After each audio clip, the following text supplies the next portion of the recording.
We got Flame Leap hitboxes going against Dandro's underscores. We got Consumed Moss, Schleem, and Black Golem on one team, and on the other team is Brett Penning's Amjov and Dying Legend. We got Wind, Electric, Steam, and Metal here. Consumed Moss gonna kick it off, grabbing that glaive. This is gonna be a good one. Brett's thinking about it though. Oh no, maybe just posting links. Never mind. He's not thinking about anything. he's trying to do his job. Yeah, right. He's trying to get the tournament rolling. Kind of interesting. I would love to see somebody from Dandro's underscores, maybe Schleem or Black Golem, steal that rocket if it's still on the table, because I think rocket's a fun one here. Yeah. Oh, it looks like somebody needs to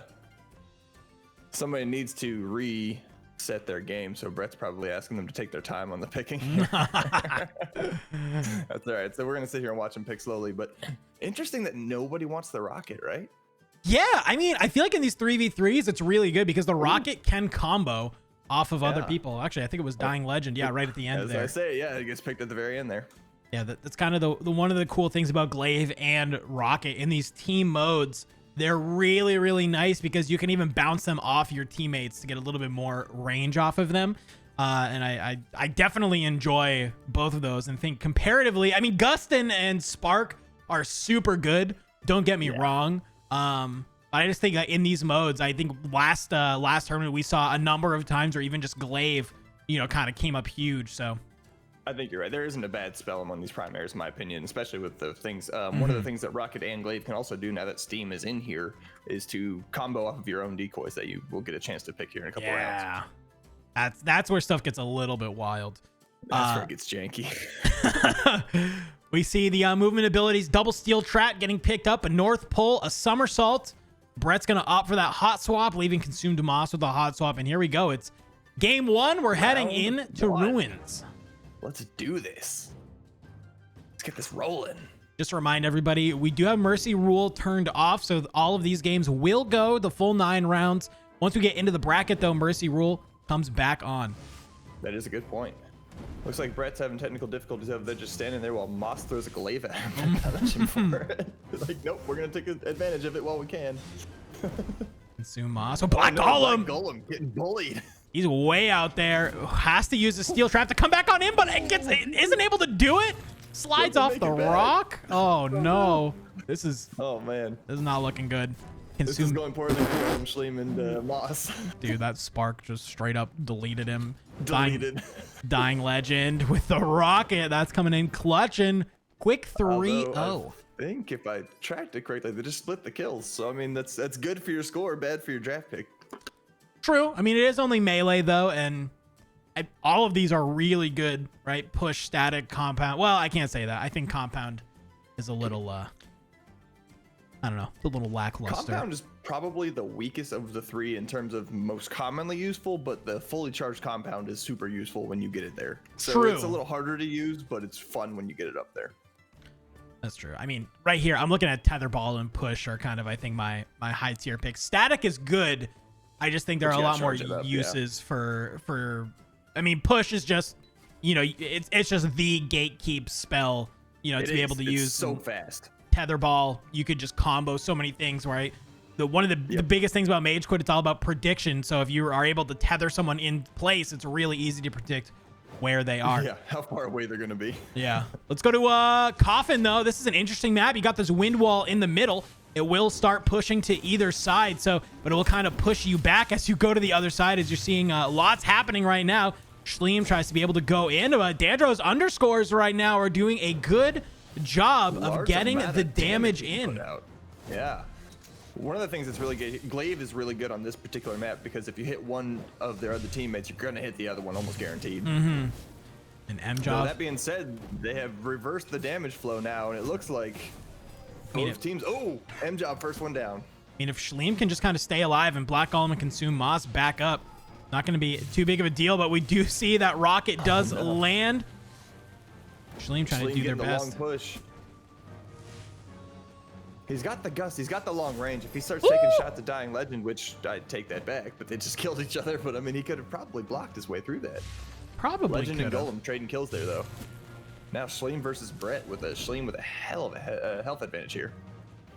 Yeah, it was a nice North Pole to kind of counteract the hot swap that Brett threw out, just making sure that wind doesn't go through. That's basically going to be, I think, the only way Brett wins this, if he's able to kind of push this wind wall and really back Schleem out. Also has the static, but the North Pole. The North Pole finishes it. Woo! The static on Brett that Brett had has such a short range that it's a disadvantage against the gust for sure. Secondaries. 4 boomerangs. This is about to get fun. And and 2 Erd Chains, only 1 backup. So we talked about how, or decoy rather. So we kind of had talked about how the decoys, you know, especially with these glaives and rockets being in play, could really cause some havoc. But there's only 1 here, so I kind of hope whoever has, let's just go ahead. So Consumas has the glaive, doesn't pick up the decoy. And it looks like Dying Legend is the one with the rocket. So we'll see if maybe Dying Legend opts for the decoy or not. No, it's going to be Brett. Brett's going to take that off the table. I'm interested. It's interesting to me how, I don't know, I just figured out a lot of the boomerangs would go, because boomerang can cause a lot of havoc in this kind of game too, man. It just comes out of nowhere sometimes after floating around forever and says, nope. Especially with like 4 of them too. Like that's where it gets even more crazy. All right, here we go. It's on islands. We got Jeff the Fish here, who is trying to eat their way. A nice Urchain at the beginning, though. Jeff is lurking, but Dying Legend getting aggressive here. It's paying the price for it. There it is. Well, okay. Yeah, he got eaten because he stuck it out in the water too long, and Jeff got up to him.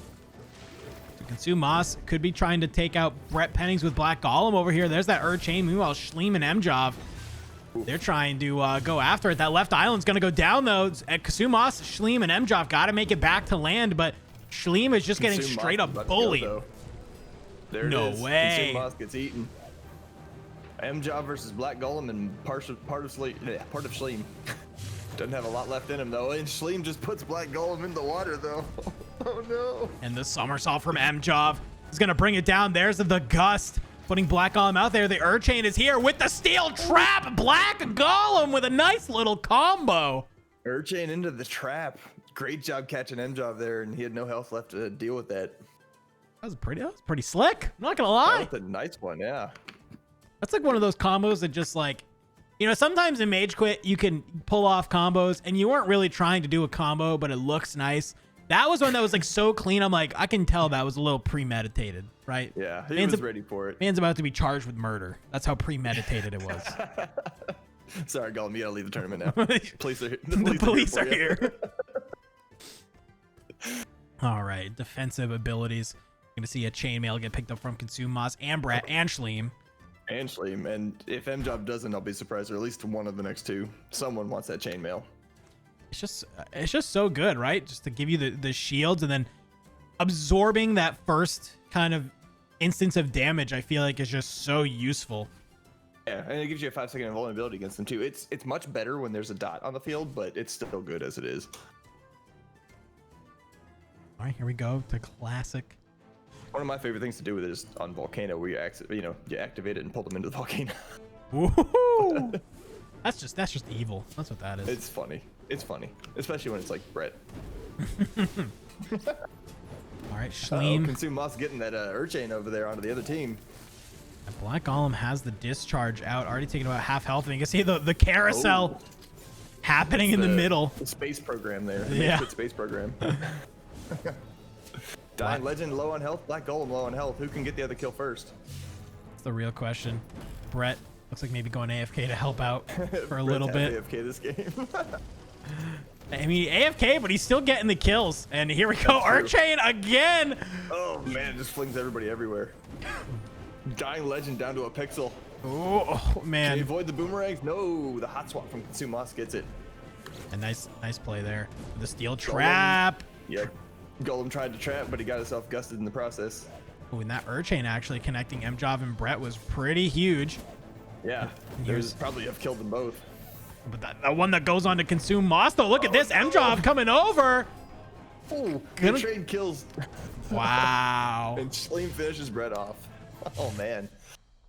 You know, this game is getting interesting. It's real close now. Dude, 9-9 going into round 5. These Urchains are kind of ridiculous. You're just watching them hit, and then everybody's just getting flung around the map. It's kind of hard once you get hit by it to just figure out what you want to be doing.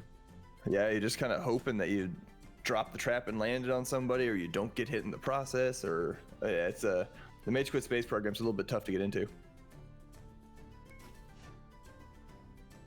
Brett grabs the vacuum, Consume Moss grabs the bombshell, leaving 3 reflexes and 2 capacitors on the field. I love capacitor. Yeah, capacitor is just like such a fun spell because it's just like all you have to do is just touch someone. You just got to run into them. And pushback to me, I've always really highly valued any spells that provide pushback because more often than not, most of these stages, if you get pushed back out of position, you can get punished for it. There are very few besides like the pit. I'm trying to think of maybe coffin, right? Like, yeah. But even then, like if your back's against the wall, yeah. Speaking of the pit, we're going to it. Capacitor also combos really well with Urchain in these particular matches too. True. So keep an eye on that, or the bombshell if they can land it on the bombshell and have it run into somebody. It's about to get interesting. Everybody just kind of trading from range right now. Yeah, pit's always one of those interesting kind of maps to me because, like you said, there's really no like danger of getting like hit outside the map. So it's really a map about who can land more spells than the other team and kind of just play a little bit better. Nice reflex on Mjov and Shaleem.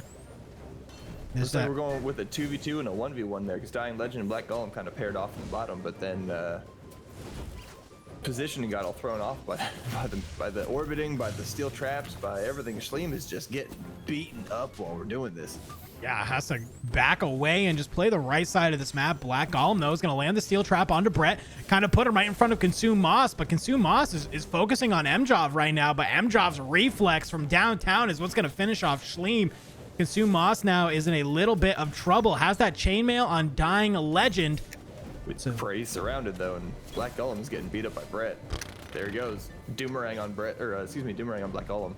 That leaves Consume Moss in a bad position. Yep, surrounded by all 3 of the enemy. Well, Mjov just stacking up the kills here too.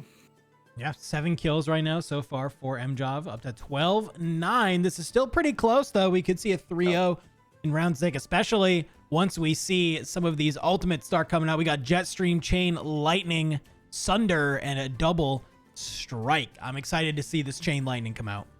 I'm excited to see Chain Lightning in the presence of clones. I'm assuming someone takes any of them, for example, but yeah, if I'm on Brett's team, there's 2 Sunders. I think if you're Dying Legend and Mjov, like, who cares about Jetstream or Chain Lightning? Go grab the double Sunder. Don't be wrong, I do love me some Jetstream though. True. All right. It's a satisfying crunch when it hits. It is, but I just feel like in this instance, like imagine if you have the double Sunder into a Chain Lightning, like just being able to pull all of the clones together. Pretty wild. You are absolutely correct about that. Let's head into Airship, though. This is a fun little map where everybody has to fight the opponent in their own quadrant before the walls drop, and they can move on to fight the other opponents. Black Golem landing Jetstream onto Dying Legend there in the corner is leaving him with a significant health advantage, and that puts him down, first one down. So now it's a 2v1 Black Golem and Shaleem versus Brett Pennings. I mean, Brett still might be able to do something because Consumed Moss is going down pretty low. Mjov might be able to finish this one off enough. So if Brett can kind of just play keep away for a little bit, could just buy enough time for Mjov to come over and actually help in a 2v1. And the somersault into the gust is going to do it. There's a boomerang coming out. Black Golem going for Mjov, putting him up against the wall and just missed the Jetstream. Oh, man. Oh, he's trying to finish him off with the trap and the Urchain. And the discharge. Wow. There it is. Black Golem finishes Mjov. That was a great play. Great string of spells there by Black Golem. Brett, though, was able to get the hot swap into the spark onto Black Golem. There's the chainmail. Chainmail and the Urchain causing all kinds of pulling everywhere. Black Golem's just along for the ride. I don't even know what. He's trying to throw him off the edge, and then he donks himself. Oh, no. Wow. That probably didn't feel good. Yeah, I mean, Black Golem literally just needs to get sneezed on right now. Shaleem misses that Chain Lightning. There's the Jetstream was curved. Brett using a chainmail to his advantage for sure everywhere he goes. He hasn't taken much damage in a while. Wow. Oh, he gets the kill with the hot swap. No way. That was a beautiful shot. I know Brett looks like he's pretty low HP compared to Schleem, but don't count him out yet. Here we go. There's the vacuum. He tries to hit the chain lightning, but is not able to. He does hit 2 sparks in a row, though. Somehow dodges that North Pole. It's going to hot swap man, away. I always find myself hot swapping off the edge here, so I don't know how he's doing that. He's just too good. Chain lightning will put too good with Schleem. it. Hey, here's the vacuum. Oh, one more hit. Switches into his clone. Hits him. It's Brett versus Schleem. Schleem finishes it with the North Pole. No way. I thought he was going to be okay. I thought he was going to make it, but that was he almost made a comeback with that. That was a great play by Schleem there to finish it, though. All right, and we're moving on to my favorite map. Of course, this is sports. We got this puck in the middle. If the puck slots into either side, the opposing team will go down. But I think more often than not, we do see people take more damage from the puck than each other. Absolutely. A large amount of time. And Urchain causes some serious shenanigans on this particular one, too, sometimes, because the puck can start being dangerously close to the edge there. There's a great capacitor by Golem, though. And the jet stream splits the team. Yeah, Schleem and Consumas are out there. Here's a chain of lightning onto the puck as well. Keep it in place. After the jet stream hits it, it goes right back to where it was. This is what I'm talking about teamwork, right? Not everybody knows how everybody else plays, and so there's some shenanigans going on here. So much knockback, and the puck is dangerously close there. Dying Legend, though, with the steel trap, trying to get over there. But Mjov with the Doomerang onto Black Golem. He's going to be able to take him out. The Doomerang. Just this Boomerang, though, is not letting this puck move. The puck stay in place. They still got a chance. If they can bury the puck, then they're going to be tied going into the next round. Oh, huge damage from the puck onto Schleem. I kind of like this. Oh, he hugs it. If he hugs it, he's just going to knock the puck away, but he didn't do it. Mjov. Decent Uh-oh. HP taken out. Yeah, that hot swap. Ooh, Schleem, though, with the chain lightning. Will pull him in. And Mjov's going to go down to that glaive. The puck is just going to be able to take him off and then slots in. Oh, man. That was some shenanigans there at the end. That could have been anything. Let's go to the instant replay on that one to kind of talk it out. That was... Pardon me. The chain lightning into the puck. That was beautiful play. Yeah. Eventually it pulls it into the goal. I know, pretty wild. Couple kills in the process, though. Round 8 on the tower, though. The tower has 4 bridges on it, and all the bridges are down for competitive, which means you have an access to the top tower, which is well above everybody else on the playing field. So you have a little bit of a height advantage there for most spells. You can see Brett got pushed out into that dirty juice. And it's about half HP now. Consumas trying to maybe keep him out there. Black Golem taking over the top there, keeping it away from the other team. Performing his Obi-Wan cosplay. Schleem, though, look at this. Schleem caught out. Has to pop the chainmail just to kind of buy them some time to walk back in. Dying Legend, though, has that chainmail. There's the compound. Pushing Schleem off the edge there. Yeah, the capacitor on him. Schleem, though, was not able to connect, but looks like Brett and Mjov are doing a good job of just keeping Consumas out here. But Consumas with the double strike will land it. There's the hot swap. Gonna pull Mjov out of here. Maybe try and land one more spell. There's the bombshell. Gonna be trying to get. Gotta do it. Oh, it actually connects. It connects along with the capacitor, along with the Urchain. All 3 of those comboed at the same time to do the damage to Mjov there. This is about to be bad for Dying Legends. He's about to get Urchain together and smacked. He tried. Get away. had the steel trap. Not get away. And going into round 9, and look at that. The Dangerous Underscores have a shot at this. They need to win by 2. If they win by only 2, they get overtime. But if they win by 3, and on Volcano, that's a possibility. Very strong possibility. The win. I love the Volcano. Oh, what? No! Oh no! Dying Legend lands a reflex after using his movement spell, causing causing Black Golem to jump and dunk himself, but then consume Moss. Somehow. No! Dying Legend into the middle and Moss guys! Sacrificing to the Volcano gods today. Oh man! I don't even know. So much happening here. This will end it for sure for the Flame Leap hitboxes, but if Schleem can get himself another kill, he might be able to get some points going into the next round. That's really Looks like he won't be able to get it there, though. He's just going to hang out in the muck and get knocked out there. That reflex from Dying Legend to knock Black Golem like to make him jump into the volcano voluntarily or involuntarily, I guess in some ways, was awesome. Man, you can see some of the Look at scores. the damage Black Golem did. Yeah. 720, top of the round. MJob with a 14 kills, though. That's going to be a good score for next round. Going to be a really good score. Let's bring it on out to us here as we are looking at, there's still a number of games look like still going on. So yeah, we will, I'm going to see if maybe we can hop on over to one of those. We're going to try and get That'd be cool if we could get that. Yeah. A lot of them had issues where they need to restart, so it may be here for a little bit. I sure hope not. Right. Let's go ahead. I'm just gonna go ask. Wait, can I join? How do we get in there? It says ask to join, but I don't think it actually lets me join as a spectator. I'm gonna ask though. Probably will. You will? Through the Discord thing? Oh, through the Discord. You could probably join if you get the friends list, and if you want, I could try to jump into one and see if I can pull you in. Oh, let me ask Brett. Brett might have a little wonky way. Yeah. Trying to see who's all on whose team right now. Yeah, let's matchups. Yeah, let's kind of do that. We actually can do that, I think, if I go to the bracket and we can actually pull up the matchups here. Absolutely. Go look at it. All right, let me just, hopefully I did this correctly. I am a professional. I am a professional, of course. All right, there we go. Coming on up, we can kind of see some of them. We are sitting here with Brett's mouth sounds, which is Flash, Dirty, and Sanchizu going against Reinhardt, Pirate, Joseph, Klond. I'm just like, why would I like look at that? We got right, try to say that fast. We got Joe/Mel taking on Abnormal Jam, Intel Squirrel going against Keijchen Growler, and Natuoto using a keyboard. That's very important that you know that he is using a keyboard. Which using that keyboard surprisingly seems to be the input device of choice for most competitive players. It depends. I know that Ntopto had a problem earlier. His controller was breaking on him, so he switched over to the keyboard. That's why he's saying that. Gotcha.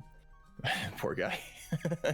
But yeah, there's a lot of people who use keyboard. I like the controller myself. At least I learned on the controller. Yeah. I should probably learn to play keyboard as well someday, but it's for me, it's a little bit too much. Like I used to play a game called Battle Right, which had strafe mechanics, right? So it's like you would use your mouse to aim, but then you would strafe, and I could never break out of that from MageQuit because it's like your mouse dictates like the direction you're just constantly walking in type thing.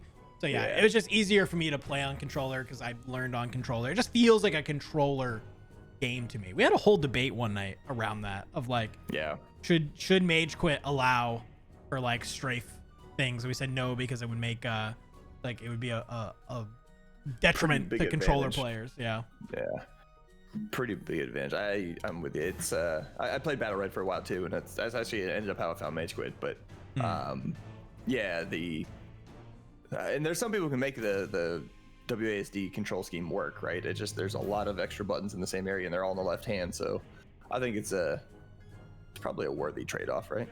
Probably. Let's look at the rest of these matchups that are going on. We got Project Peter, Moose, and Weckmaster going against Silent Pickle, General Stash, and Bad Snake. We got Pyro, Sousa, Cree, and Scuzzlebutt going against M. Cole, Jobis, and Barely Sleeping. That's a great name. We then got, we just watched that one, M-Job Dying, Legend of Brett Pettings going against Black Gull and Schleem and Consume Moss. And then finally we got Babby Erica, Zykora, and Mr. Whiskers going against Bana, Chad Pennings, and the Swollest Bird. She's two of my teammates in that one. She's been hitting the gym. She's no longer the smallest bird. She is the swollest bird. Swollest. I'm just imagining like a swole bird, right? I feel like there's a Pokemon that was like that. Probably. That was just like a jacked bird. I think you could come up with one off the top of my head, but there isn't one that should be. Pidgeot was kind of swole, right? They were pretty swole. Or Swarly, right? What was the evolution of Swarly? Is that Staravia? It's been a while. I don't remember. All right, I think we just need to make sure that we are back in the tournament queue. We are going to have the, I think some of the next games rolling. We might be able to hop in to a game that's happening. And all right, looks like we are going into a game right now. Looks like I think this is a game that maybe was just getting started, was having some troubles getting there. So let's head on into it. It's going to be the double dogs going against the Sunders from Down Under. I'm not in that. However, I have an idea. Okay. I think I know how to join that. I just have to watch it a little slow. There. Oh, you've joined it. You've joined the party. I'll join at the end of the round, but okay.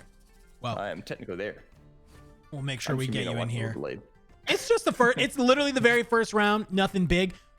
We got wind, electric, steam, and metal here in the draft. So actually the same spells that we saw in that first game that we just watched. Lineup. And we have, let me go through and just see what people did. Go ahead and pick. Lots of Gus. All right. One rocket, one glaive, and we're going on to airship. And I'm jumping in now, so it's letting me join. Look Perfect at that. timing. Technology. Chad and Erica fighting each other in the bottom left. Bana's Ikora bottom right, and Whiskers and Burb in the top right. So Whiskers and Bana are my two teammates, so I'm going to be here calling out for them. But Erica beating the crap out of Chad, though. Let's see if Chad wins this. Will he be sleeping on the couch tonight? Who knows? That's a good point. Yeah, outside influence there. Outside influence. I don't think you got to worry about it, though, because Erica is kind of just straight up dumpstering Chad right now. Very quick kill. Whiskers trying to throw Burb off the edge and almost pulls it off, but he gets the kill with the rocket. The Ikora finishes Bana off, though, so that's going to be... that's an interesting finish there, actually. 3-0. 3-0 very quickly. And similar to that first game, we're going to see all three of them. The kills get spread. They will be later in the draft as we go on to the melee spells. We got that static, the compound, and the tether ball. Absolutely. This is going to be interesting. Compound is not the thing I would have expected Bana to choose. Kind of figured she'd go for the tether ball there, but... Or Burb as well. Kind of interesting that both Burb and Bana picked that up. Yeah, you got 3 tether balls in here. Like, that to me is... I would say, hey, guys, let's all just pick tether ball. Like, why not? Let's keep them in place. Yeah, I mean, if you land one, imagine if you just kind of like land one and then just you time it right so that way you land the next one and you land the third one. Like, right. I can see some wild stuff coming up. Correct here. It's a good chance for a 3-0 sweep back the other direction, though, with sports. Dunk the puck in, get 3 kills. So here we see Whiskers is doing the trap walk with the puck, but he gets it to the side. He's taking a lot of damage, though. Oh my, okay, Whiskers! He just gets eaten by everything. Yeah, dude, he's just... Erica, though, about to dunk it. Bana takes considerable damage from that puck. I mean, this is kind of the wild thing, but Bana could be here. Has the movement ability. Gets one more glaive. It's going to go off.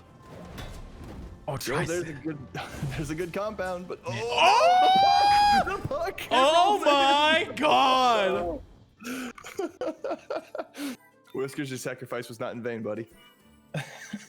God dang. That's kind of one of those why you have to be careful, right? You saw them, they were getting super aggressive on the offense, and well, when you do that, you're leaving your goal wide open for something like that. Because because it's not even sometimes on sports we say, you know, you'll see one little quick little combo, get a lot of momentum behind the puck, and it's like, okay, you're not able to defend it. But that was just like slow moving across the entire stage, and they just couldn't do anything about it. Enough velocity, or just too little velocity to be like super fast, but slow enough for you to be like, no. Yeah, you're sitting there watching it. Oh, good times. I love sports games.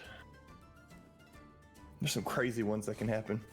I didn't even see what the spells were that got picked up there, but that's a-okay. We'll get there. It's defensive. We'll see them. We'll see them get used. For sure. Oh, sorry, it's melee. Wow, I know how to play MageQuit, guys. Whiskers getting bumped out by the glaive out into the muck. I don't know, is this lava? I guess it's kind of lava in this one, isn't it? Yeah, I don't know. It looks different than lava. I like saying muck. Maybe the magma. What's the difference between lava and magma? I forget.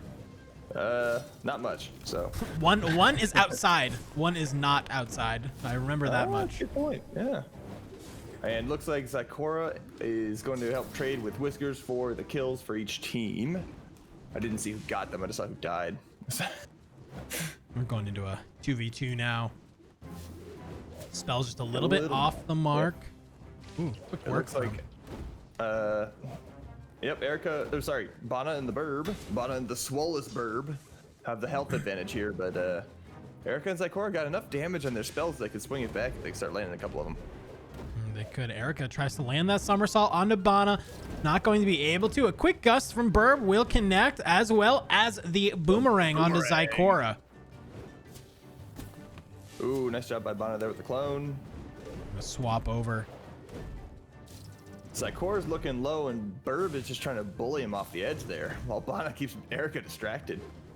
And Burb is doing a really good job of just kind of playing this long range. But the Archain at the last second will connect Bana and Burb, and then it's going to move over to Erica. So Bana and Erica are now going to get put right on top of each other. Erica doing a great job with the spell she's got. Oh, and no way. That's a great spark. Bana versus Erica now.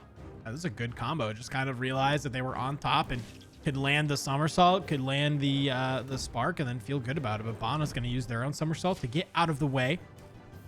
Bana's got a range advantage here, but Erica's got the damage advantage, I think.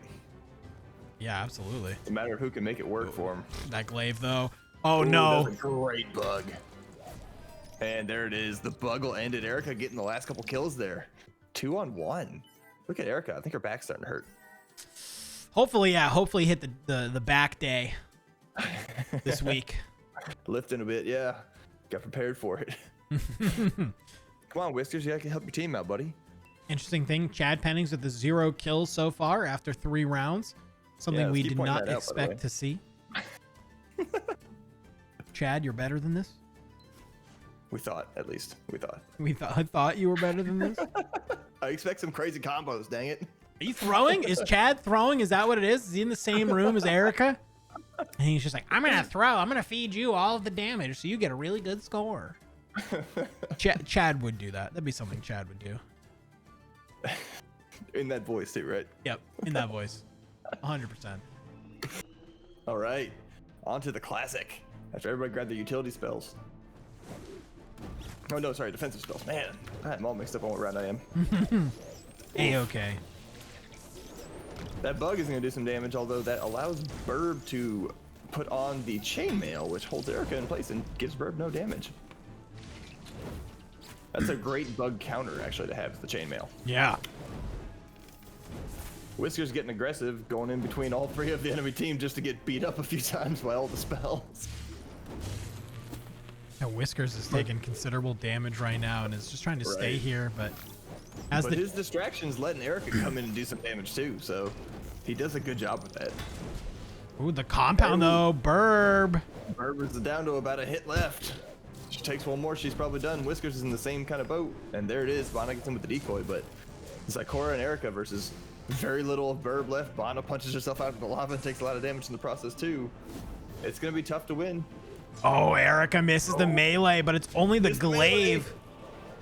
Not really what you would expect to see. Zykora with the gust will be able to finish Burb off. Bana here tries to stay up, but it's going to be the spark from Erica that brings it down. Chad Pennings in the 2v1. There's a lightning bug. Zykora's trying to get away, is able to do it. There's another lightning bug, though, that is just on top of him. Erica with the somersault that will still land on top of Chad. He has to use the North Pole to get out of there, but Zykora is ready and waiting. Has been waiting for that one. He had that lined up. He knew right where Chad was going to be for that. Also, I did some digging.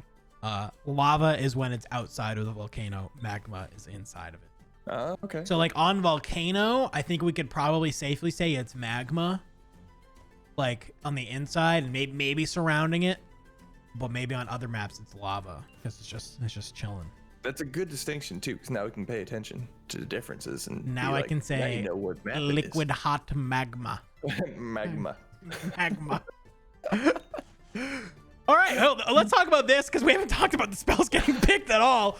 3 bombshells and double reflex along with a vacuum. Whew. 3 bombshells. That's going to put a lot of pressure on the top of this tower, actually, for that team, because they also have Summer Assault. Burb and Bana have Summer Assault and can control a bit of the top of the tower if they can take it, but the vacuum... This is not good. The vacuum Bana, is shenanigans everywhere, man. Bana is just stuck. Can't get out of here. Okay, thankfully that was the clone. I thought that was the real Bana. It's tough to tell with her. She's pretty good at switching. Though in this case, I think it's whichever one's stuck to the tether ball. But Erica getting thrown out there by Chad and Burb. Erica really low on health now. Uh-oh. She's taking a That being said, lot of Burb damage. just got punched by a Just getting stuck. turtle. Oh, Erica's got a pixel health. Burb has got a pixel health too. Both Burb and Erica die about the same time. Good trade there. That was a good trade, probably. Chad Whisker's getting bullied by Chad there on the edge. Yeah, Chad. Let's see what he can do. He's gonna pop the discharge. Lana does a good job drawing Zykora away, but Chad comes in and gets No way. both of them. They're both gonna die to this one. It's Chad versus Whiskers now, and Whiskers gets a good hit to give a good advantage to the end.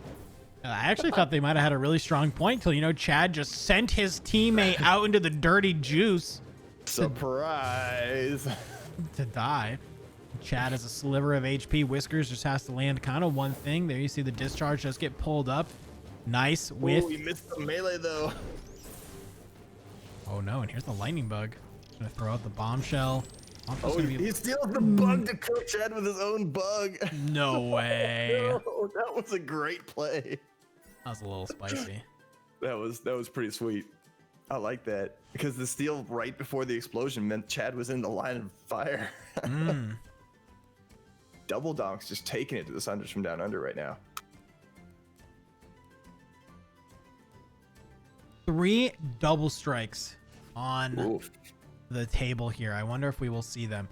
Burb's gonna kick it off. The melees. Nobody has a great melee or a great guarantee to get the double strike, right? Compound, tetherball. I mean, Chad has a static. Yeah, they're all okay. None of them are as good as like Petrify or I don't know. Ignite. Tetherball kind of seems like it'd be lit. Double strike into a tetherball. That might be the one I was thinking would be good, and the rest of them are decent. None of them are, like I said, as good as Petrify or Ignite. I feel like, I guess the one cool thing, if you have compound and you try and hit double strike, is that if you hit 3 people, then you'll already have max compound if you do it. But like, that seems like a lot of setup just to get a max compound. Like, it does. Okay, I have to hit 3 people with, I have to pop double strike. I have to hit 3 people with damage. And then I have to pop double strike and I have to connect with it. And now I have max compound. Might work. Yeah. I don't know. There's no Urchain though, so they missed out on Urchains. Interesting one here is the compounds should come into play. Sorry, the bombshells should come into play because those things are a pain in the ass to avoid on Coffin. As we see right there, Bonna gets hit by one with a tether ball. Yep, and the bug is going to play some havoc or cause havoc here too for that team. But Whiskers with the chain lightning. Oh my god. That was a beautiful chain lightning. Yeah, Erica was able to get a lot of damage on a lot of those players with the double strike. There's just, dude, this is wild. Chad! Oh, that was the decoy. But Burb gets the Doomerang onto Whiskers. It was getting blown up by the bug. No way. That was so much damage.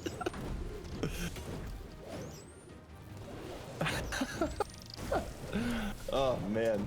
Zykora does land the double strike though. Gets Burb with the like we were talking earlier with the tether ball. So it's a 2-on-3. Erica and Zykora versus Chad, Bonna, and Burb. Can this be the comeback that the Sunders were looking for? Dude, the Sunders into the lightning bug are wild right now. Oh my god. Chad with the discharge. Babby Erica has the chainmail up and running. Zykora needs to be careful though. Yeah, Zykora's running real low, but if he stays further back, he's bound to get pushed off if he isn't careful. Oh, and there it is. The turtle comes into play. He actually runs into the bombshells. It's a 3v1. Burb's just going to kind of play back here and maybe just try and throw some spells from downtown. There's a lightning bug though. Great chainmail though by Erica. And Burb just jumps off. No way. Oh, she has the double strike. No, what? Holy. Let's go ahead and look at that, man. Look at this. Both double strikes are up.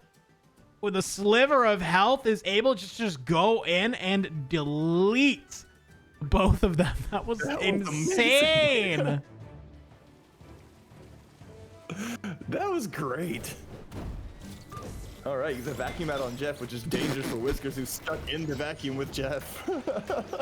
And now the lightning bug's going to keep Jeff a little bit in control. As Whiskers is now kind of in the middle of it. Burb, though, hits a nice jet stream. The jet stream, but Jeff's not paying attention. Isn't going to eat anybody because Erica was out there for a while. Yeah. Oops, sorry, Whiskers. He gets booped, and then he gets eaten. Oh, no, he got booped by Erica on the way back in, and then Jeff is like, snack.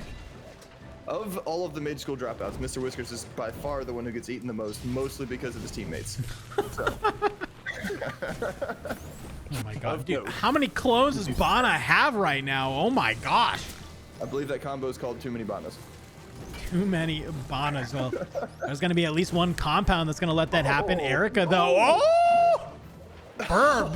Burb uses Jeff as the splash damage to hit Erica with the jet stream. 2 for 2 on the jet streams for Burb that round. That was wild. Beautiful.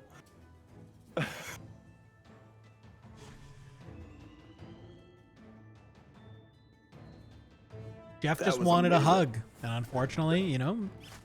This is a great set. I mean, and we're still in the first. This is a great way to start the round for the tournament. I know everybody's kind of waiting on this match, but still, this is great. I actually think there's also one other match still going on, too. So. Okay, that's good. Technical difficulties in the beginning. It's all right. It's all good. We got it figured out. Once people are here, it's fine. Burb has the double strike, I think. Strike going out. Yep, no, they have it around them, so that means they're about to be hit by it. Oh, out there with a lot of damage on that one. It's a great double strike. I think it was double strike. I think it was. He got the kill with the tether ball, so I assume. Bana's in the bug and now in the muck. Oh boy, and Bana avoids the bug dance, but he gets beat up by Zykora on the way back onto the island. Oh no. Mr. Whiskers tries to go for the chain lightning. Unfortunately, you can't. All that's left with one pixel left and all 3 people just taking shots. Yeah, it's gonna be the gust. That's the gust. Zykora stacking all 3 of them up. Erica just trying to spread out the wealth here. No chance for them to win, but they can beef up their score with some damage and kills. Let's see if they can do it in the pit. The pit. Such a fun place to play. Such a place I'm terrible at shooting on it too. The little bit of slight curve to it changes the angle for everything. And I'm like, oh, I can't hit anything now. Chad with a nice discharge onto Zykora. Zykora, but it's not going over. It doesn't go over the lip. Doesn't gotta worry about it too much. Yet another jet stream out too. Okay, well she has the double strike popped. Okay, lands it onto Chad. It will go through with it. Nice little combo. Erica just beating Chad up today. It's not even fair.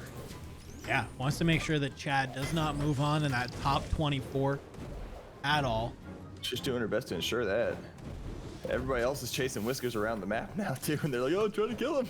He's just running. Oh, he's gonna use the chain lightning and he lands it. He's gonna get his team something there. As he goes down to the gust from Chad. Woo! That's a great chain lightning though. Oh, another one from Burb. She is on it with the jet stream today. She's feeling that. Chad real low on health, so if he can get out of there and get a kill, maybe he'll salvage it, but Erica's saying nope. She's still chasing him. Ooh, all right, all right. Off, though, before Zykora finally gets Chad. Burb and Bana versus Zykora in the pit. Let's finish this off here. What do we got? Zykora's just kind of trying to play back a little bit, making sure not going to take any unnecessary damage. He's got the gust range and he's got the health advantage on each individually, but those 2 together are dangerous. So the chainmail. Okay. He's not going to take any damage from Bana, but he misses a melee. If Burb lines up another jet stream, Zykora's going to have there it is. Dude, Burb is on a fire with these jet streams. Oh man, Bana gets the kill on Zykora there, but Burb did work with those jet streams in this round. Let's see how the final score ends up here. 24-14 for the double donks. Decent damages all around for everybody. Erica with the 789. Woo! Woof. Real good work coming out of That was a great round. Bring it back on out. Looks like that game is wrapped up, and we got one more game that I think is trying to finish up here. We just got confirmation that a bunch of people's games seem to have crashed in that first time, which is a-okay. We're glad that we were able to get the games, and we're going to kind of try and keep these going. Hopefully they will, you know, be able to go through and finish up nice and quick. Hopefully everybody has nice smooth sailing on these next ones. So I'm going to jump back in tournament queue just to make sure that we are here. We are ready. Oh, and I think I am seeing, okay, yeah, it looks like that game is finished up. So Game is wrapped up. Let me go over. Let's bring up let's make sure I got this on the score screen. There we go. Ooh. Do a quick little refresh, and let's go take a look. High scores there in the beginning. Look at that. Let's take a look at the bracket. Game 1, Reinhardt coming in with the 1596. Not too far behind is Babby Erica, who with that first game put up a 1559. We got Pyro and Silent, both of the 1400s, right hot on the trail. Mjov, we saw that game with the gonna put up a 1385. Well, it was a really good performance. General Stash with a 1351. As we then get down here, yeah, get down into the 1200s here with Zykora, Abnormal Jan, Scuzzlebutt, Intel Squirrel, Joseph Klond, and a Project Peter. Sharky, why don't you break down the last 12 for me? So that rounds out the top 1,000 points there. Anybody else has got Joe/Mel at 975. Pirate also at the same score. That's interesting. How do you do that? Moose, Dying Legend, and Brett all followed up from there. Pulo jumping in, I think, for Brett actually right now. So they have the same score because I think Pulo's taking over for Brett. Dirty Mr. Whiskers, Bad Snake X3. Man, Bad Snakes, that's bad. Black Golem, Flash, Crawler, Creekree, Jobus, and Tovto's using a keyboard, but he got an okay score. Not bad. Keichin down below there in 562. Come on, Keichin, you gotta pick it up, buddy.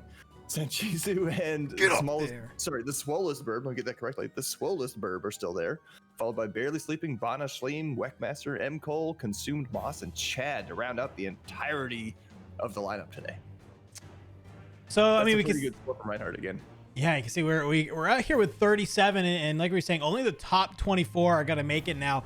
Obviously, these scores are going to shift wildly as the kind of games go on, because this is only game 1, of course, that we are here. So just to kind of give you a good idea, though, because, you know, we have seen sometimes, you know, when obviously you get these reseedings happening with the scores that we have, some players, you know, they kill it the first game, and then when it comes into the next couple games, they don't manage to really, they can't clutch it out. So I'm excited to see that. So bring it back on over. You never lose this tournament in the first round, but you never win it either, so you have to keep going with it.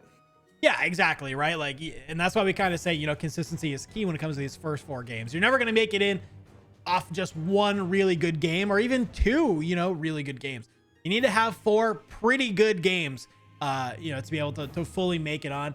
One thing that I'm glad that we don't see here, we don't see any negative scores. We saw a couple negative scores last tournament, so there were some rough ones there. I'm glad to see that we haven't seen any negatives this time around.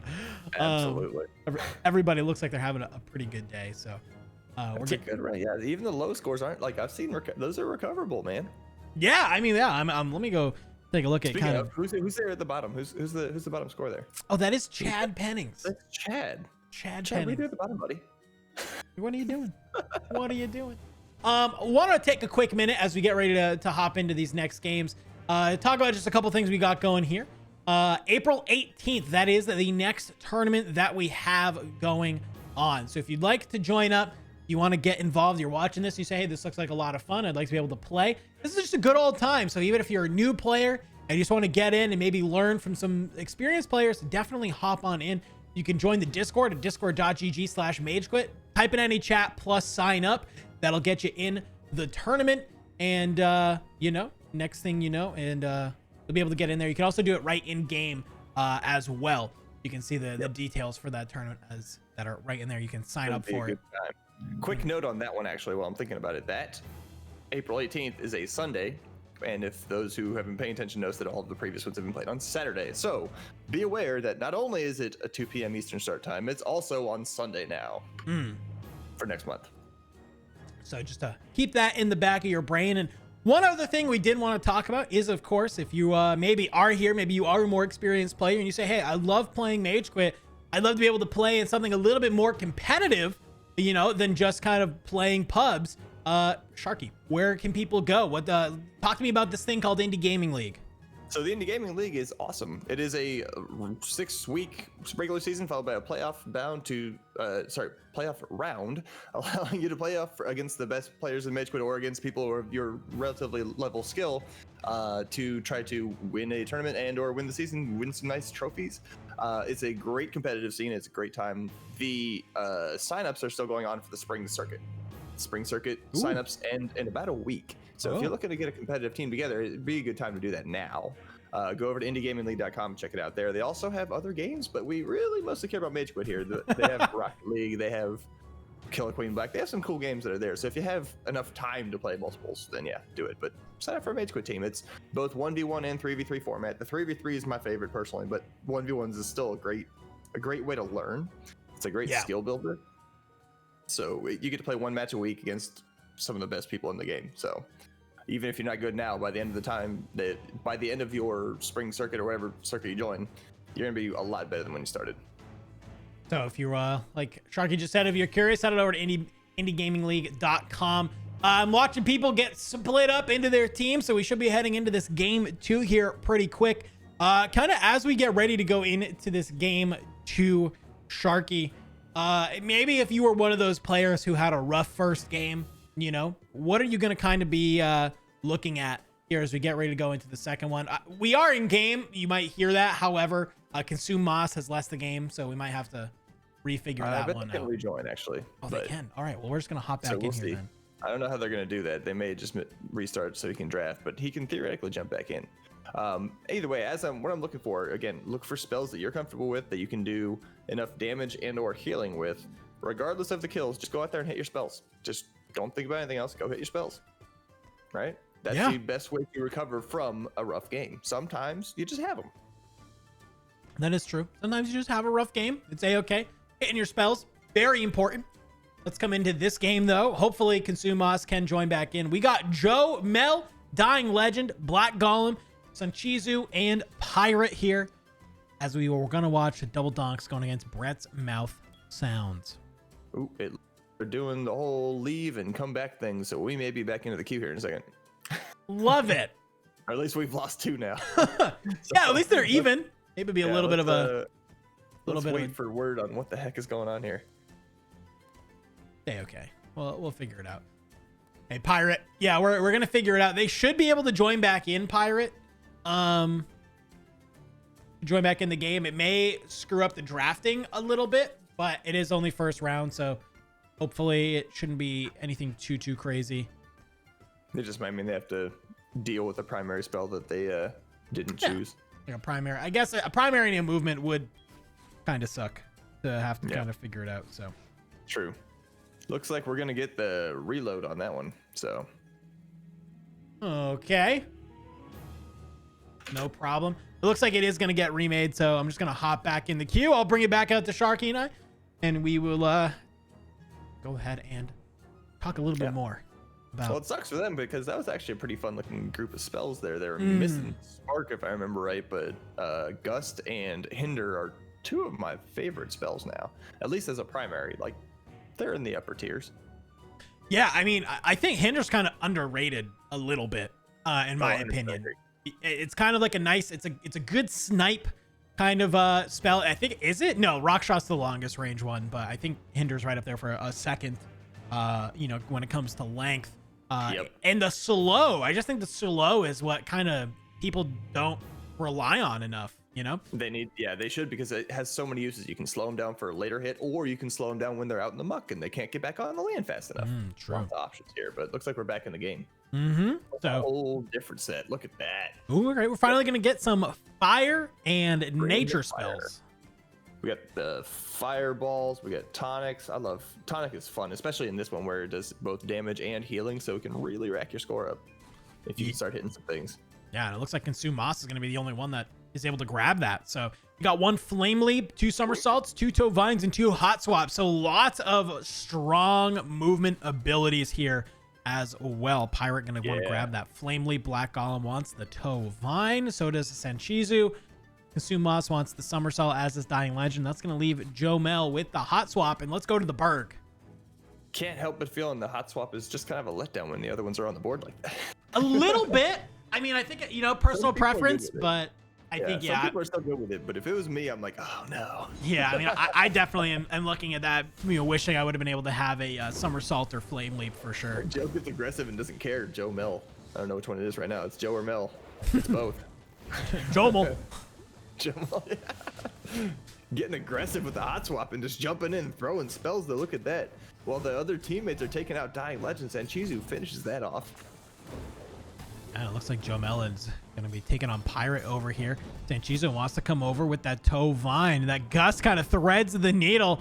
Jomel accidentally hits the teammate, but Black Golem with the gust is going to find it onto Pirate. There's the tonic. Uh-oh, Consume Moss versus 3 people, and if he can get a hit on Golem, he's gonna finish him. Oh my, Oh, no way, he's no gonna way. get pulled off the Wow. edge. He's not making it back. That was a great job by Sanchizi to finish that off. He's got the most health, so go throw yourself at him, right? Yeah, why not? That's a great job by that team. They're coming back All right, we into got melees. Ignite, Sustain, Compound, and no pushes this time around. Kind It's a lot. of. Yeah, I mean, not a lot of knockback on any of these spells, right? I mean, besides Compound, but even then, like, you're only really getting knockback if it's a fully maxed out one. So that's true. And on, Sustain is really good here specifically because you can line them up and dunk them with the rotor if you can get them with a hit in the first place. Yeah, or even just off of the side. Yeah. Oh, as we're seeing here, can Speaking Dying of, Legend? Can he move? Dying Legend's gonna try to throw him off. Oh, and his movement runs out and gets the kill. Gets the dunk. And looks like Consume Moss on the other side. Moss did the same thing. Oh my gosh. 3v1. The other No direction way. now. The 3 for 3? 3 for 3 with it. Sustain is doing work this round. Look at that. They got a reverse on that. Oh my god. And now we're all tied up. Talk about a bad matchup to go against, right? Everyone's got Sustain. What do we do? Oh, yeah, I mean, I just feel like I almost wish that they all would have landed it at the same time, right? Just in synchronization. That would have been. Think dunk. Yeah, yeah. Give me the dunk. Let me hear that. Right. Great. Oof. Okay. 2 Scorches, 1 Sap Shot, 2 Boomerangs available, and a Decoy. Man, all of these spells are going to be good. So this is going to be where you make up a lot of your damage, I think, with this group, because a lot of these are high damage, high knockback spells compared to the primaries, compared to even the melees. I think the distinct advantage goes to the red team, whose name I'm forgetting right now, because of the fact that they can just jump up on top of the tower with all of their spells, with all of their movements, excuse me. Would be the double donks, I believe. The double donks, that's Again. right. Thank you. Sanchizo and Consume Moss are just kind of up here. Sanchizo does land an Ignite onto Consume Moss. That'll get in some nice damage. Bullied into the muck though, and he stays out there and ends up losing it. So instead of pressing the advantage and holding the tower, the double donks just get worked on the edges. And Consume Moss, the only one alive here, gonna try and make their way back up, but is just getting taken out. Getting bopped by everybody. If he can get that last hit on Sanchizu, he can get a kill, and he's so close. No! Oh! He got the kill. Wow! The Can he tonic. get another one? If he can get another one on me. Oh no, so close. Joe Mel finishes any thought of getting a comeback off there. Yeah, I think you saw Consume Moss landed that tonic and was trying to get in it to get some healing off, but unfortunately, you know, if you're gonna try and sit in that tonic, gives you a nice little area that the opponents are gonna know that you're trying to stick around, so you can just start throwing spells tonic and maybe connect, and that's exactly what happened. Aim for tonic.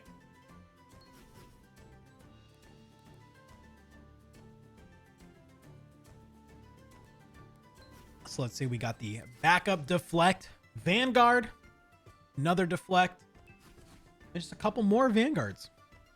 Vanguards and deflects everywhere here, which are probably good to have when we get to the Spitfires, possibly. True, I'll have to see how many of those are in play, for sure.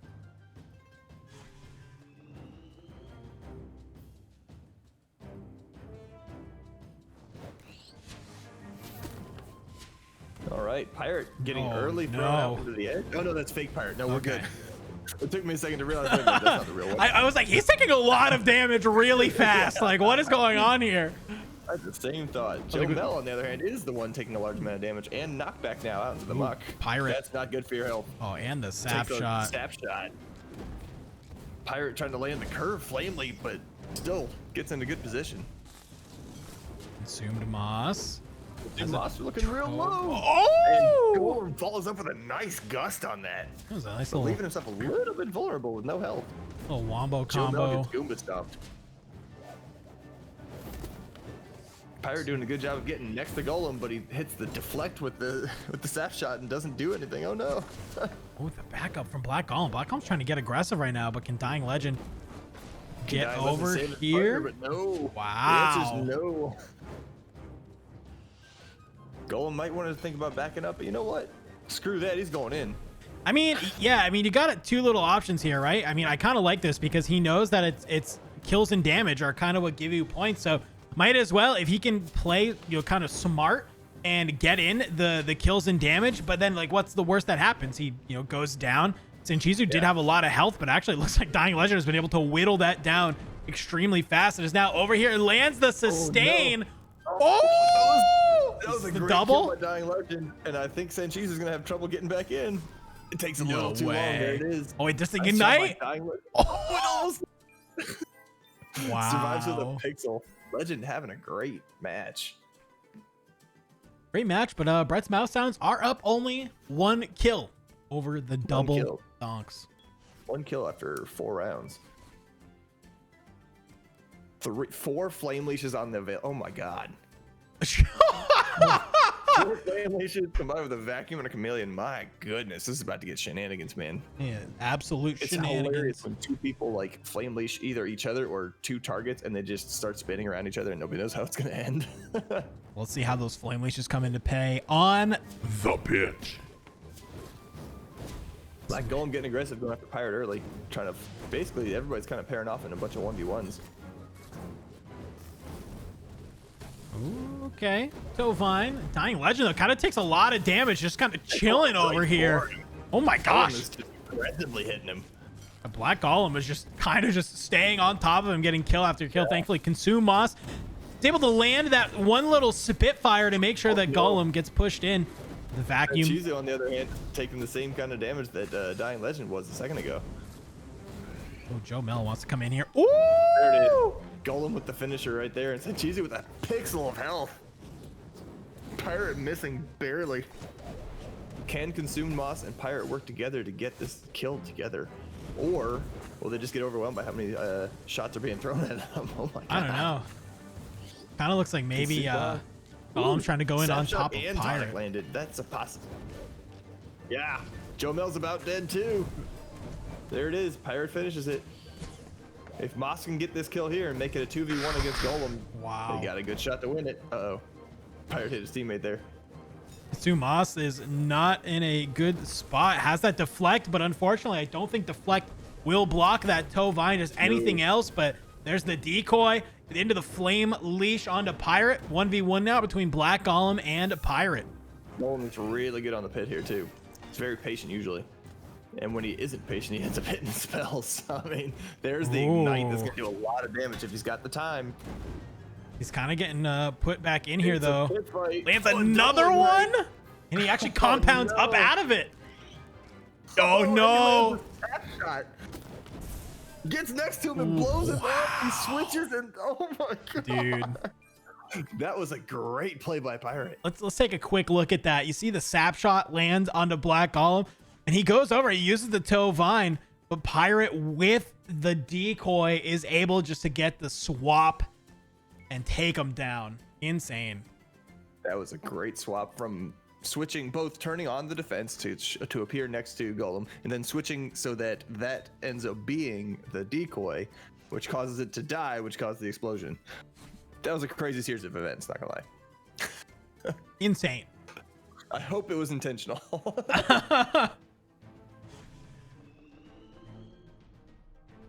right, here we go. Going Here we into go. classic. Classic. Joe Mel getting that early Vanguard up, trying to push somebody with it. Doesn't get a lot of success. Everyone's just kind of trading spells here for the moment, although Dying Legend does get booped out a little bit. Uh-oh. Uh-oh. The Spitfire doing some work now. Mm-hmm. Kind of on both teams. Spitfire did work. Gets you out there. And Pirate just trying to get something from it. Ooh. Oh, wait, that actually was kind of really good because he used it to kind of zone Black Golem, but Black Golem had the deflect, so it's just like, I'm going to walk into the Spitfire on my way back in, and was able to get in some decent damage while Black Golem was able to find Pirate, consume Moss, the tonic on Sanchizu. Great play by both sides, actually. Both sides a bit low, too, here. It looks like Golem and Mel have a slight advantage, especially if he gets the Tovine pulled in. There it is. Oh! Round and round. The deflects coming out from everybody. Nice tonic. Tonic is going to be mean, though. Joe Mel goes down. Dying Legend versus Black Golem again. Oh, that's going to be it. I think Golem's got the... Oh, switch again.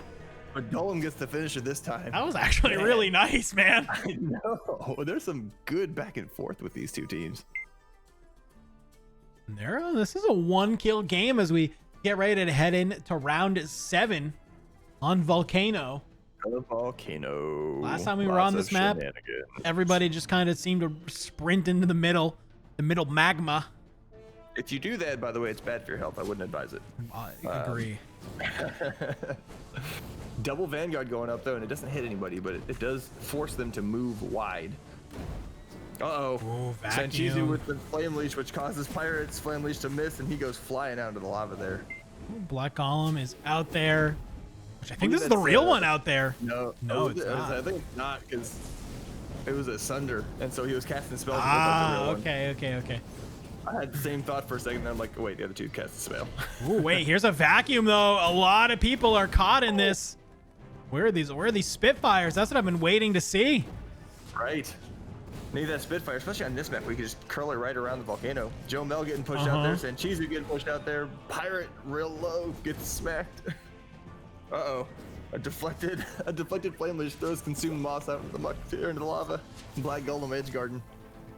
That should be the end of consumed moss. Woo! There he is. That being said, it's another one-on-one with Dying Legend against Black Golem. Look at that. It's been these two at the end every time. Or at least every time the last 4. I mean, they are just two really talented players who are going to try and figure it out as Dying Legend. Golem being aggressive with it. Oh, they both missed the melee, just sitting back there. It's a great vacuum, but somehow that rocket didn't hit. It must have died right before. That's weird.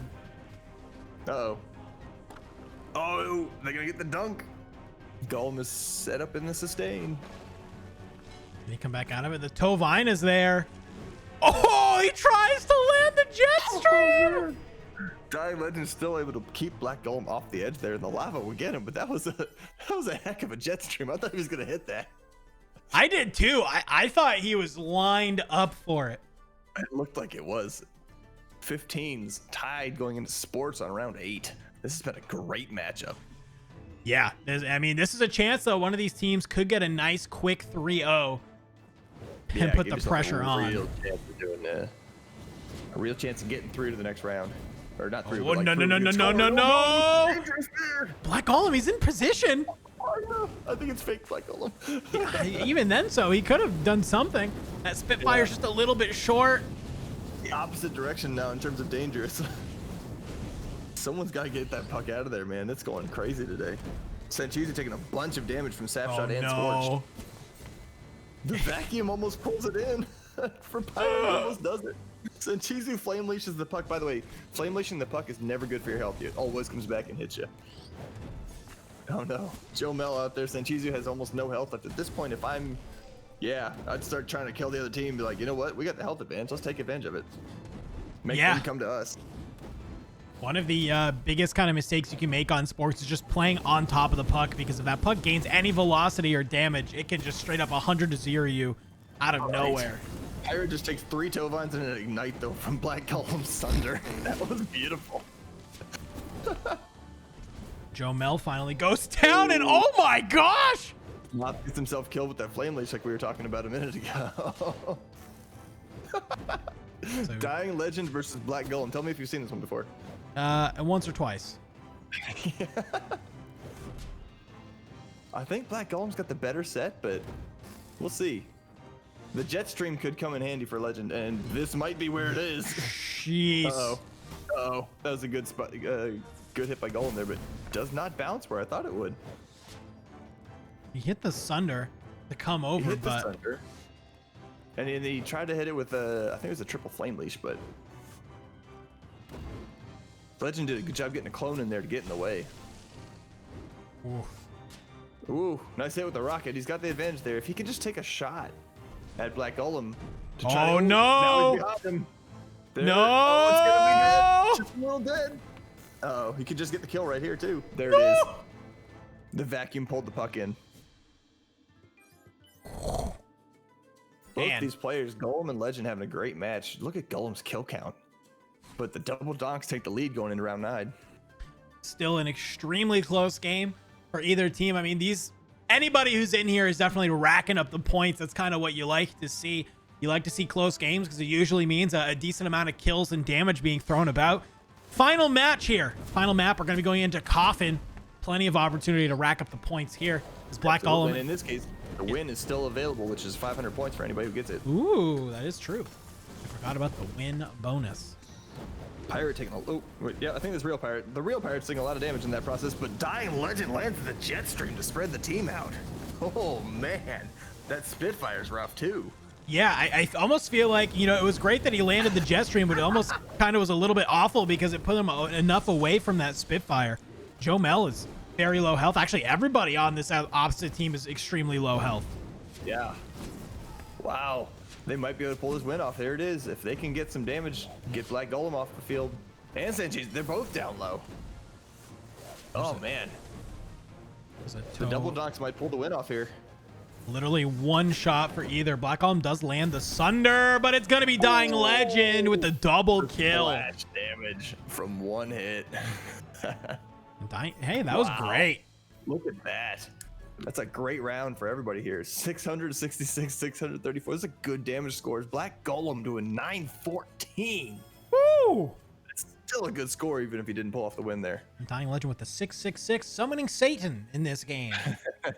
That's a spell that's not typically known about.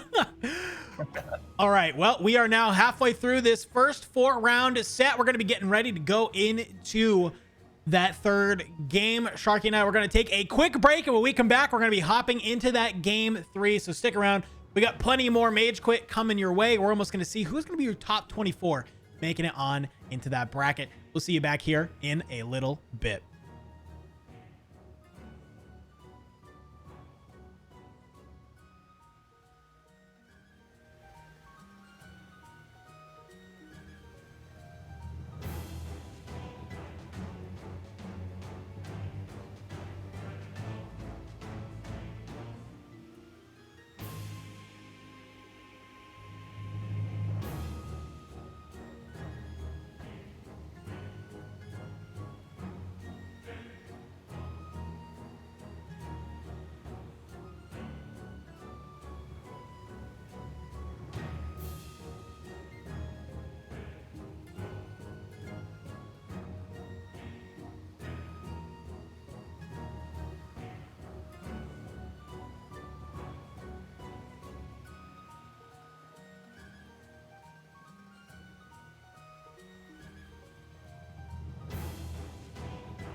All right, ladies and gentlemen, welcome back into it. It is the MageQuit 3v3 Shuffle. My name is Dandro. Joining me today is, of course, Sharky, and we are really excited. We've gone through the first 2 games of this first 4-part series. We're trying to figure out who are going to be your top 24 players making it on to the bracket. And man, do we have some scores to talk about. So let's head on over. We're going to talk about those scores right now. Break it down for me, Sharky, because this is a little wild. That's insane. Look at this one. Zykora with almost 2,000 points. Oops, in a single round. I just knocked into my own desk. Zykora with 2,000 points almost in a single round. That is insane. We saw he had a 19-to-1 kill to death ratio, which is nuts. It's why did he need teammates? What are they there for? Yeah, why? Let him 1v3. It's fine. Reinhardt and General Stash both with the second round in a row of pretty good stats there. Mjov, who was in the same game as Zykora, still, I mean, it looks tiny now. Look at that little small 1,000 score, right? It doesn't look like the same. Oh man, Dying Legend, we just watched, had a great game there, putting him up into the top 5 as well. Joseph, I'm just gonna call him Joseph, is having another strong showing here with still remaining number 6, Pirate, Scuzzlebutt, Intel Squirrel, and Pyro Sousa rounded out the top 10. Yeah, Pyro had a really good first game. That second game was a little rough, that is for sure. As you can see here, it looks like Pyro, Silent, and Erica maybe didn't do so hot in that last game. Not a great round, but they're still in it. They're up, they're still top 15. Yeah, top 24, 10 is all you need. This is kind of what we were talking about, where, you know, you can have one Rockstar game and then one game that's not as good. Thankfully, they do kind of, you know, match each other a little bit, so you'll still be up there. But they got to be careful. This next game, they got to make sure that they have a pretty good showing, because they could be in contention of getting knocked down if somebody else, you know, continues to have pretty decent games. So kind of rounding it down through, we got, you know, like I just said, Silent Pickle and Erica. You got Black Golem, Growler, Cree, Abnormal Jam, Intovto, Shaleem, Flash, Consume Moss, Chad Pennings, Bana, Barely Sleeping. And I got to actually go back over to this tab and scroll down. Barely Sleeping and Dirty are your current 24. Right underneath the Dirty, though, still pretty close, is Mr. Whiskers with that 1291. And then Keej Chen, Pulo, and Joe Mel are all just right within reach as well. Come on, Whiskers. Come on, Keej, get over that hump, man. You guys can do it. Come on, boys. We need you. Represent the dropouts, man. So you can see this is still pretty close. It's still anyone's game. Obviously, we still got 2 more games to go through and figure out. So looks like people are hopping into their teams right now. So we'll get these games rolling for you here, nice and quick. Bring it back on over to us. All right. So yeah, we ought to be getting a match here. What's up? Yeah, as we get ready to go into this game 3, if you're maybe one of those people who had a really good game 1 and a let's just call it what it is, subpar game 2, what do you kind of be focusing on coming into game 3? You know what? Coming into game 3, go have fun. Just have fun. Just go have fun. Worst case scenario, you have the same as you did the first 2 rounds. Best case scenario, not even that. Most likely, you're in for a better round no matter what, right? Fair. They're gonna mix up. You're gonna be playing probably people closer to your skill level, or at least your point level, right? Sometimes points are a little low, but you're gonna be with a bunch of people that are gonna be fun regardless. Just go have fun. Go throw some spells. Go hit them. Well, let's see who is going to be having fun as we go in. It's Erica's Munches taking on the Sunders from down under here. We got Chad Pennings, Bana, and Moose taking on Weckmaster, Pyro Sousa, and Mr. Whiskers, as we do have Whiskers again. Wind, Earth, Nature, and Electric on the spell, and 3 rock shots here. These are going to get taken up like a TV on Black Friday. Absolutely. I like that. They got my rock shots, man. I love rock shot. It's my favorite primary spell of the bunch. Let's see what we got here. So Chad grabs a rock shot. Weckmaster takes the tonic. I wonder, this might be one of the few times I could see them actually talking about counterpicking, because Bana happens to be really good with tonic as well. But she's good enough for the rest of the spells. I'm not really sure counterpick will help anybody. So yeah, Pyro and Weck talking about the double tonic. That strategy can work unless you get a round 1 sports, at which point you're like, whoops. Yeah, I would hope that maybe Mr. Whiskers. Yeah, okay, this will be good, because Whiskers can grab the rock shot, like you just said. If you're on something like sports, having double tonic sucks, because it's just tonic does literally nothing to the puck besides create, you know, a nice little area, which can be okay, but you know, if you want to just use the puck as an opportunity to kind of pop your tonic, that's great. But if your third player does have a rock shot, that's great. I hope they, look at as more spells come up that they do pick up some of those higher knockback, a little bit, more impactful spells when it comes to their secondaries or utilities. So that way they can make up for that in some way. Because grabbing that bull rush will be huge to mitigate some of the sports problems that you might run into. Which is interesting that nobody took it on that team. Okay, that's gonna be cool. Hey, it's like we called it. Well, we're gonna see how well that strategy does work out. So they can still win and they can still pull it totally. off. They just have to kill the other team. And it's a lot more difficult, in my opinion. Rock shots everywhere. Oh my goodness! Look at that. Whackmaster eating a bunch of the rocks. And there's another. Oh, dude, this is already Chad just bullying. There it is. The bull rush. Moose gets 3 kills.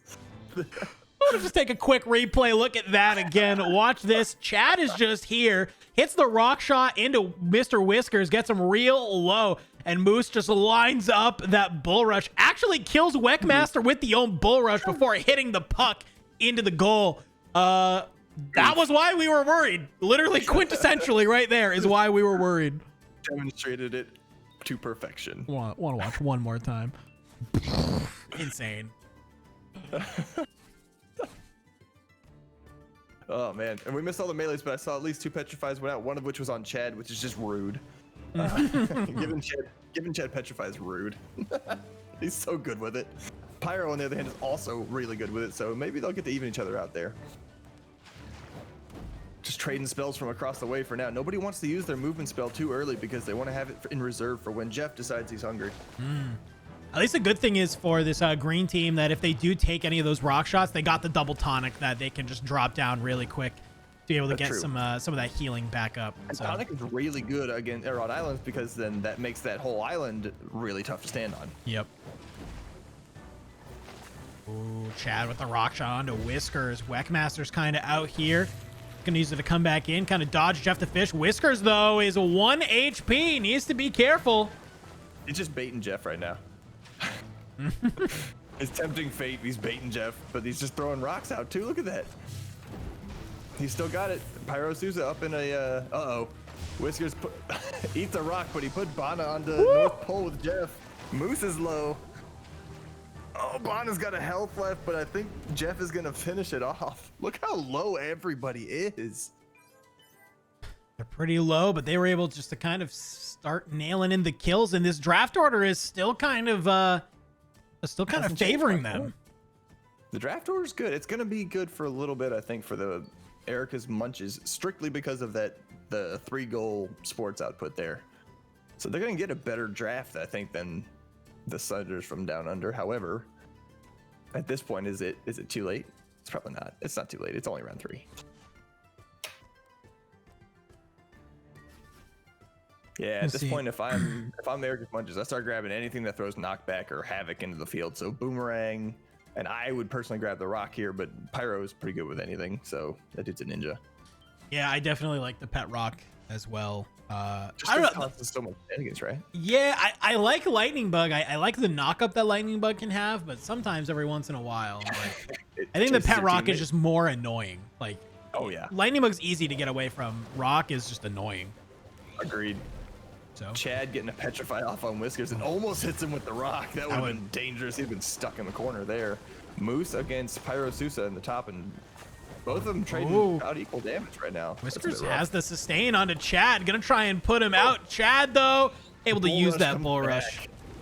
Look at this upper right-hand corner, though. Moose going against Pyro. Pyro is able to stick it back in. Ooh, with the bull rush, Moose brings it back, but Pyro's hurting, man. Yeah, I mean, Whackmaster and Pyro versus Bana. That's gonna be an interesting one. Chad somehow avoids the rotor after being sustained yet again. Ooh, nice north pull from Bana. Can she follow it up with anything? Doesn't look like it. She got the snapshot, but she almost hit Pyro with it. Whackmaster getting real low on health now too. But I don't think Bana's trapped in there with them. They're trapped in there with Bana right now. Kinda, yeah. She has another north pull. Guess the first one. North pull going around. Woo! And she does get Pyro. 1-on-1 with Weck, and just in time because Chad has just finished off Mr. Whiskers. And he's here to help. That was looking really good for them, but Bana's just too good. That boomerang is also looking like it's doing a lot of work. Bana takes some damage in the process, just pins him so that Chad can finish it with the bull rush. Beautifully done.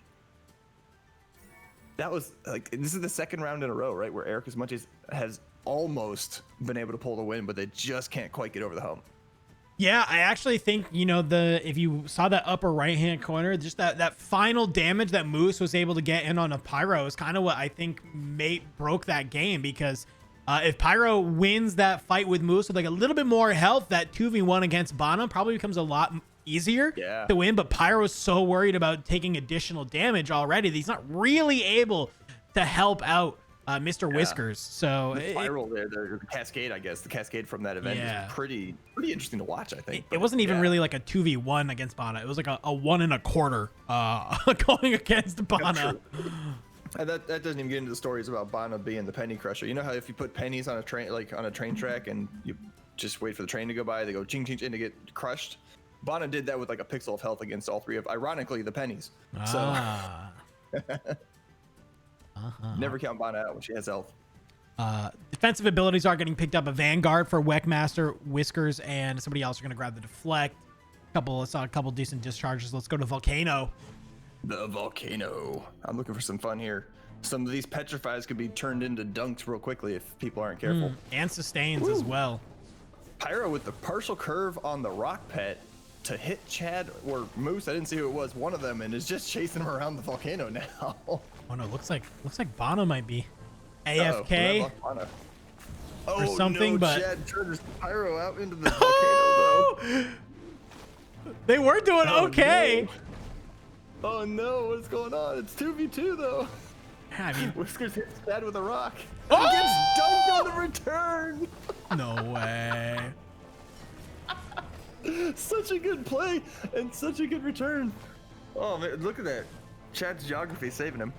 Oh, nice rock block. Moose trying to land this up. Oh, the dunk. And it is the dunk. Oh no. Man, Bana was AFK that round, and they still come up with it. I can't believe it, man. The return charge that Chad had to dunk Whiskers into the Volcano is what started that whole thing. But oh my goodness, the sustain dunk after it was great too. Look at this.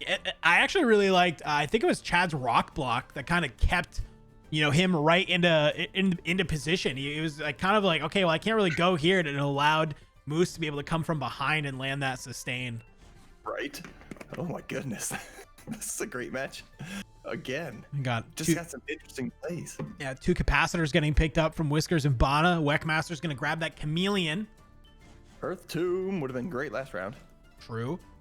1-1 for each team. Moose now has their choice. Do they want to get another Earth Tomb for the team, or do they want their own chameleon? And it looks like Bana maybe has left Bana's the game. Timed out. Yeah, might be having some connection issues. Thankfully, can come back in. So I think we're pretty far into this one. I don't know if we reset or not. So I think so. She can hot rejoin. Yeah, actually. Yeah, she should be able to hot rejoin, but I think we are deep enough in this game that I don't think we reset, even if she can't for some reason. So yeah. Well, it's 2v3 now, and Whiskers now looks like he's just. Oh no, he's moving. He just wanted to wait and bait it. We love it. Okay, I mean, this is a 3v2, but I would like to say that should mean something, but Chad and Moose have shown that they are pretty proficient in their own ways. At the very least, they own the Volcano, right? That is very true. Pyro. That being said, this might give some chance to get some kills back for Whiskers, Pyro, Sousa, and Weckmaster. So if they can start stacking up some of these kills. I mean, there's fewer kills to be had, but maybe they have a better advantage of getting them with 2v3. Weckmaster doing a good job bullying Moose out of the way while Pyro and Whiskers gang up on Chad. Yeah, Moose is just kind of trying to dodge right now. I mean, even if Moose can kind of just not even try and get damage right now, but maybe let Chad go 1v1 one of these other players and then just to dodge a lot of it. That was a great job by Pyro there too, putting Chad out in the water. Moose, and they're just trying to rotate and stay away. There's too much damage output that can hardly stand by it. So Chad goes to that long range. That rock, you see the double tonics here. They're just chilling out, and then they just want to get the points for the healing right now. Yeah, stack the points when you can get it, boys. Oh, and Chad's Moose. about to go down. Oh, no. Discharge too. Moose is- he gets stuck. Moose's rock shot actually kept Chad out. Whiskers will finally take down Moose. This is going to be Chad. Oh, that was almost What a dirty. dodge. What a dodge. Uh-oh. Whiskers just got himself pinned and eaten by Jeff. Not All right. like this. Not like this. Chad with the rock block. Wreckmaster about to have the same problem. Oh, no way. No way. Guys, not like this. It's Chad with a pixel versus Pyro with about a quarter. And the thing is, though, he literally could land like, I don't know, one rock shot on Pyro and put him in the same exact situation. He absolutely could. It could be. Oh, there's the rock block. Oh, he got him. Wow. With the finally did it. Dude, I can't. I mean, I was really excited for Erica's Munches. I was like, oh, sweet. They're finally going to be able to come back. They're finally going to grab some, you know, some kills, be able to come back. And Chad just kind of dodges enough for Mr. Fish to be able to come in. Jeff having a little bit of an afternoon snack. Oh, there's 5Ds in dodgeballs, guys. 5Ds in dodgeball. You have to dodge first. Oh, man. Jeff had a good day there. 2 jet streams going out for Erica's Munches with a fissure and then 2 chain lightnings on the other team. Oh my God. This is about to be insane. I'm guessing Bono may have just shown back up too, because sometimes it lags. Oh, maybe not. Oh no, she is back. She's just on top of Moose. Bono's back with a random assortment of spells. All right, not a bad idea. Okay, hits that North Pole. Yeah, hits it on the rock man though. Oh, the jet stream. I thought it was gonna land. I did too, and that was gonna be why. But Chad here has the chain lightning, gets the triple pull. And the jet stream. No way! Oh it's just a killing spree. I can't even, dude. Oh my God. Let's go take a look at that. I hope I grabbed it in time. Yeah, Chad lands the chain lightning. I didn't think he was gonna connect on Whiskers, but he did. And then and then Bana with that jet stream, dude. Holy! Come on back over into game. Oh, man. We're going to the pit. That was rude. That was rude. That was rude, but also pretty lit, to be honest with you. Agreed. You won't like Bono when she's angry. Hey, wasn't able to get some of those kills last game, so has to come back in. Absolutely. Uh-oh, Jetstream's going back and forth. Oh, everyone's just shooting them. That was a good jet stream from Whiskers. Agreed. Some big damage. Chad though does land the pet rock, tries to follow up with the bull rush, not able to. Out of there while Pyro takes Chad on. He misses the melee and just he's stuck in there with Pyro. Oh no. Oh, that was a bunch of deflects there. Whiskers caught in the corner by a rock shot. Oh, he's able to escape, but he takes some damage on the way back out. Whiskers and Chad appear to be the 2 targets based on how low their health is. Oh, can he get the kill onto Whiskers is the real problem. There's the tonic. Ooh, Whiskers almost connects. Oh man, we're just getting so close with the jet streams. Oh, there it is. Bono finishes Whiskers with the gust. If they can get the kill on Chad, they got a chance, I think. But Chad is a dodgy little git too. Yeah, I mean, especially on a map like Pit, he can just straight up just try and maintain opposite direction. But Pyro is just playing aggressive, not going to let this happen, is able to kind of dodge that pet rock. But Bana is going to come over and try and help out. Bana there to help the team out. Oof. Oh, no. Petrify down. Oh, no. Did they petrify into the petrify? Oh, man. I feel like they could have just comboed him and just kept petrifying back and forth. Yeah, it was the fissure at least that petrified him first, but then from there you could just keep petrifying him. Pyro just getting beat. Oh my God, the combos. No. At this point, take as many hits or take as many shots as you can, do all the damage you can. Doesn't matter who you are. Dude, oh my, the bullying that is coming out right now. There's so many rocks. There's 2 pet rocks, 3 dead pet rocks. You see the pieces everywhere. Chad goes from dead last to screw this, I'm winning. Yeah, Chad's about to leap in this scoreboard here for sure. I mean, we talked about a rough game that, you know, Pyro had in that last round, and I mean, he's doing good by you know, in this game. You know, he's always seems to be the last one alive and getting out some decent damage and spells, but I don't know if it's going to be enough. But he lands the jet stream onto Bana. That's about half HP taken out for Bana. And the funny thing is, I wouldn't even say their team is out of sync so much as Moose, Chad, and Bana are in sync. Yeah, I agree. Oh my god. They're just on it this round. They're feeling it. Ooh, they're vibing. Wait, Chad, what are you doing? Chad, yeah, Chad, what?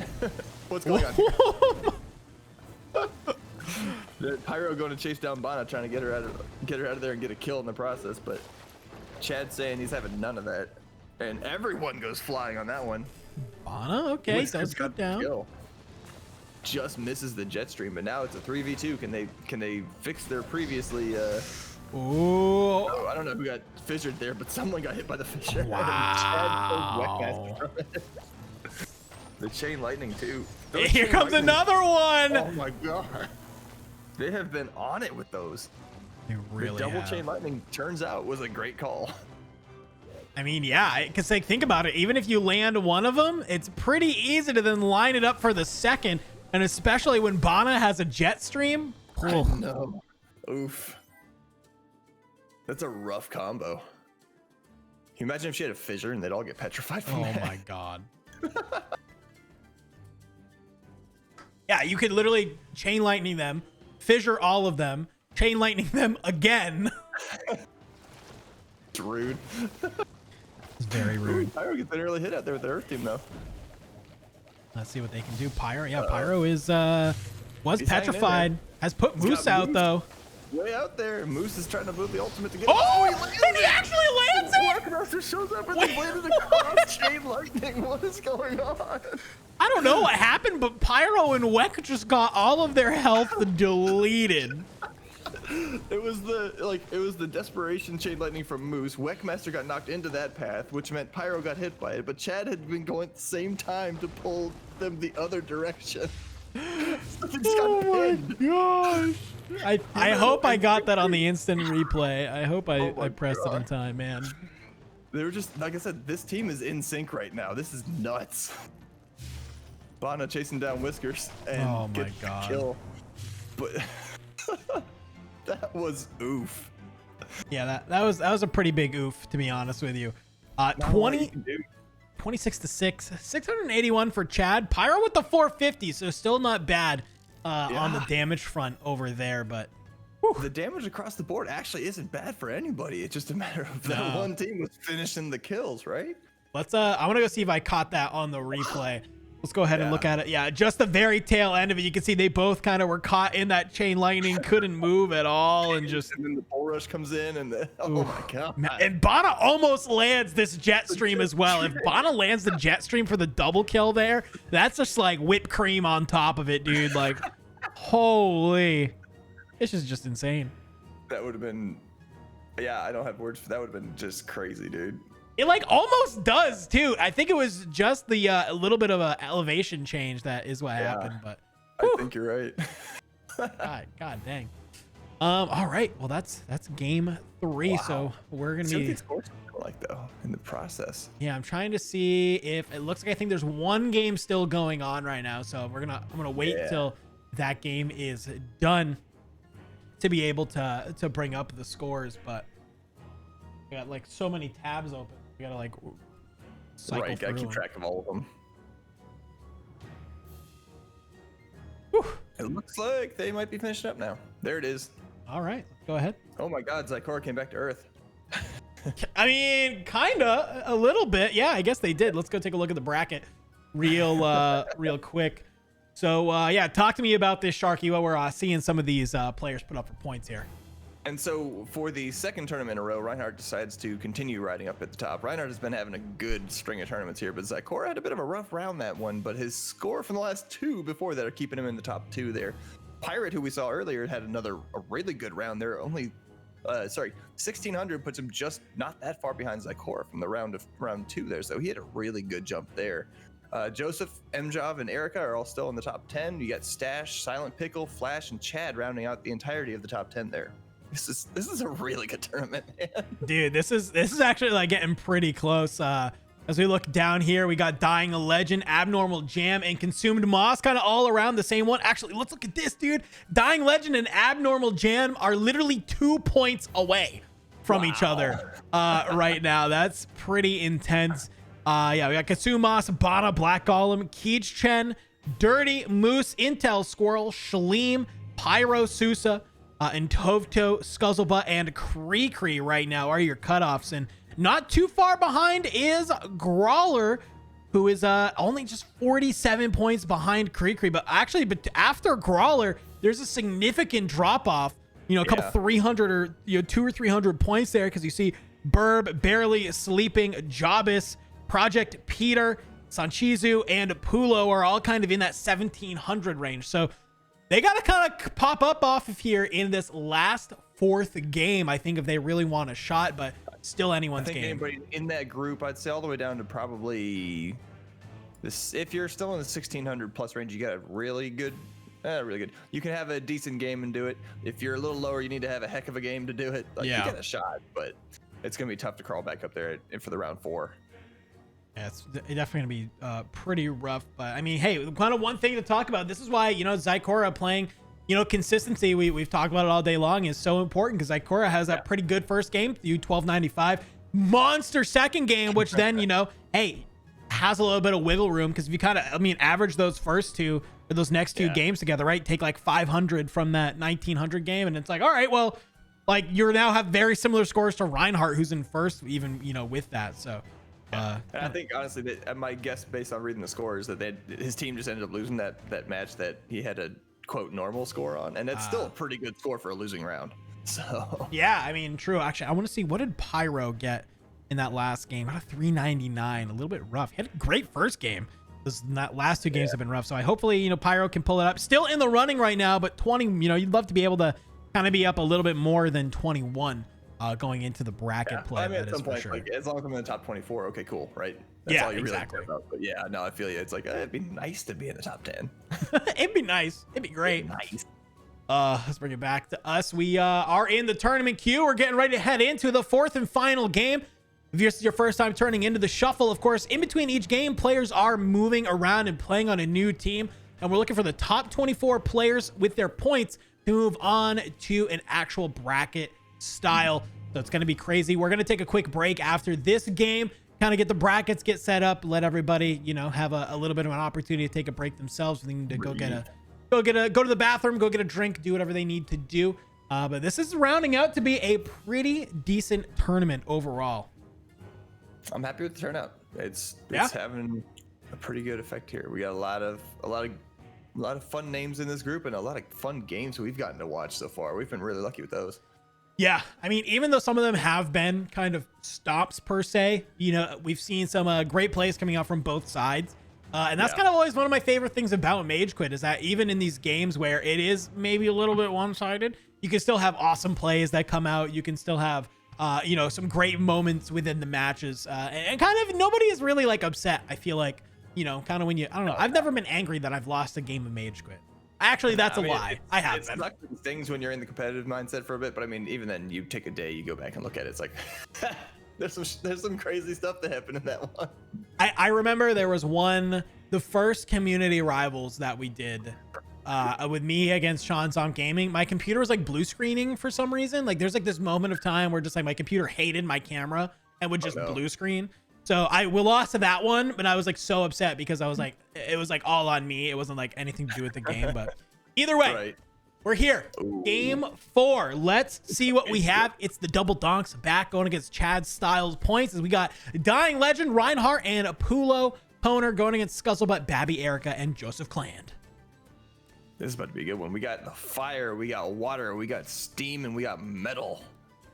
Rounding out the elements for this one. 2 fireballs, 3 hinders, a rocket, and it looks like a glaive that was taken by Dying Legend. Yeah, I think Dying Legend grabbed the glaive in that earlier game that we were watching today. And so I think they're so too, but I'd have to go double check at this point. definitely. I mean, hey, it's a good spell to have, man. I mean, I think seeing the different primaries they have here, of course, if I'd grab Glaive ASAP if I could. I would too, and there's 4 flame leaps, so oh my. Lots of hitboxes to get missed on in that one. That's right, yeah, but it's so good when you hit. I'm surprised that it's going this far into the draft. Like, if I'm Dying Legend, I'm like, wait, I get a chance to pick a flame. You're like, I have an option here? Wasn't even expecting that. That means that Flash Flood is a good alternative sometimes, but I mean, Flame Leap should win out there, in my personal opinion. Yeah, I'm with you. I think it's just, I just like the damage. I like the knockback. Flash Flood's great, don't get me wrong, but yeah, I don't know. super utility from a jumping standpoint too. Scuzzlebutt immediately starts off the round by using that Flame Loop to just get up on the wall already. But Reinhardt, heck of a Flame Leap, getting all 3 of them there. Oh, and I actually just realized this. Reinhardt has the Rocket and Dying Legend has the Glaive. So they have a real opportunity to start kind of comboing a lot of these spells. No. And Erica just gets deleted? Well, no, Erica landed the Flame Leap, which at the same time is when Reinhardt had started his and was facing at an angle that, because he got hit, he just jumped straight off. Oh my gosh. But there's a lot of damage on the board. Erica's got no health left, but if Pulo gets hit, he's dead too. This is anybody. That's still, oh, they trade. Oh my god. Oh my god. It's an even match right here. Dying Legend versus Joseph. Ooh. Who can do it? The Glaive. Man, Glaive does like a surprising amount of damage, I feel like. You never expect it to deal as much damage as it does, but... Yeah, it's a good mix of damage and knockback. Oh, just trade again. No way. Come on. Trading kills, come on. Oh, this is tense. Oh, the trap. Yeah, I was waiting for it. He almost landed like that exact scenario like 2 other times throughout the match. And I was like, it's only a matter of time until, you know, he walks over the trap, you know, kind of going back to their respective sides. Activated the trap card. This is... I'm going to play Pot of Greed. Get to draw 2 cards. Have you ever seen the video of a guy he's like playing Yu-Gi-Oh in VR and he's doing that? And he's like, I'm going to play Pot of Greed, which will let me draw 2 cards. Then I will then use this other card to bring Pot of Greed back into play. And he like keeps playing Pot of Greed, but the guy he's playing against is like, you can't even do that. That's against the rules. It's so good. That sounds hilarious. Oh, I don't know. It just reminded me of that. Either way, back to the game. Ignite, Tetherball, Geyser, Tetherball, Compound, Pulo. Do they want the other Tetherball or the Geyser? I like Geyser in this It respect. depends on your set, but yeah, I like Geyser too because it's fun to get a kill on airship with Geyser. You just boop. See ya. It's just like any of those maps where you can just get insta deleted outside of the map. I just feel like it's a great one to have. It's a little dangerous on Coffin, but they've already had Coffin, so it won't matter. Yep.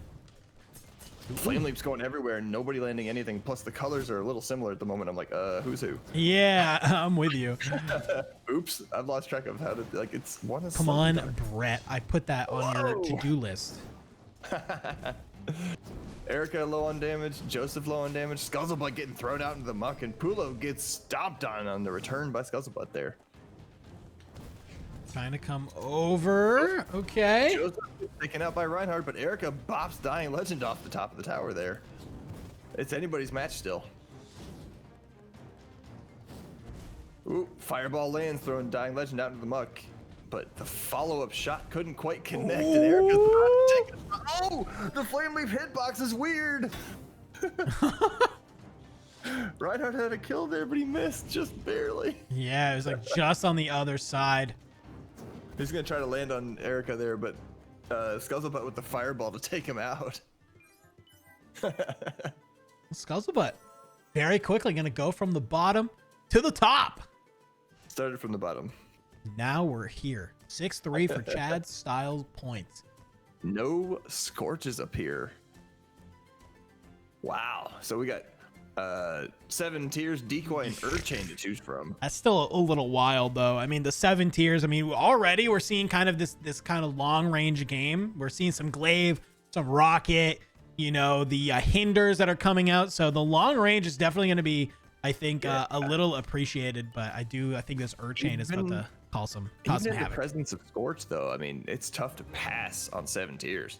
It's a really good spell. Yeah. Such a good zoning spell, among other things. All right, on the ruins. Ooh, speaking of 7 tiers, Reinhardt can beat all 7 of them. And that's why it's a great spell. Reinhardt. You can Oh, time it no, dude, perfectly. no way. Oh, Scuzzle. he's gone. Scuzzle's like, nope, you're not coming back. See you, buddy. Ooh, Joseph lands the trap, and then here's the Urchain. So this is just wild. The MageQuit space program strikes again. Pulo! Doing the same thing back to Pulo, though. The same thing that happened to Oh Reinhardt. my god. All right. Well, this is a All right. 3v1 right now. Yeah. They're just going to do it again. They're going to bop him out there with some kind of big spell and then hit him with a flame leap, and then he can't come back. Yes, that's They've done probably it it. twice now. There it is. There's the flame leap. Okay, here's the Urchain. He misses the melee. Uh-oh. He's Oh, no, they're stuck. Can they take advantage of this? Oh. What? Oh, What just happened?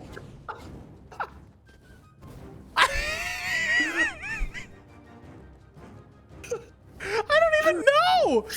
He was just Urchained and then all of a sudden just yeeted. Let's go watch that on the instant replay real quick. Thankfully, I grabbed that. They're stuck on the rock. Okay, he throws out the backup. Oh, and then the Urchain connects with his backup, but then just like Zoom. That was awesome. Hey, We're going to call that combo the slingshot. yeah. I mean, yeah, because he uses the backup. Yeah, there's a lot of momentum that was stored there. Awesome. Just straight off the map. Straight to the Oh moon. man. Reasons we love MageQuit. That. Right. All right. And so look at this. There's no flame pillar. So that's another flame spell that we have none of. But we got bubble breakers, we got backups, and we got 3 chainmails. A lot of Everybody's been chainmails. update from Jeff. Lots of Jeff defenses here. But we're on the volcano, which doesn't really help you against Jeff, so. Lots of spells getting thrown out. Reinhardt gets his revenge. He lands the 7 tiers on Scuzzlebutt there after killing him last round. Abby Erica is Urchain against this tether ball. Has to be careful. Oh, okay, that is the decoy. Poner out there taking a bunch of damage, but does a good job with the chainmail to get Scuzzlebutt off the edge there, but he can't keep him out in the lava. Still taking a lot of damage though. Scuzzlebutt's having a rough day, and that's it. Pulo gets the kill shot. Reinhardt landing the flame leap, keeping Joseph out there. Oh, that's a great use of hinder, by the way. Kind of trying. Can't quite push him out there though. They're trying to bully him off the edge, and he can't stay. Oh, he there gets you flung out go. there. Yep. Legend's got to get out of there if you try to keep yourself from getting killed. But there's a lot of clones that just exploded and threw Eric out in the lava to kill. All right, it's a game again. It's back to 2. Okay.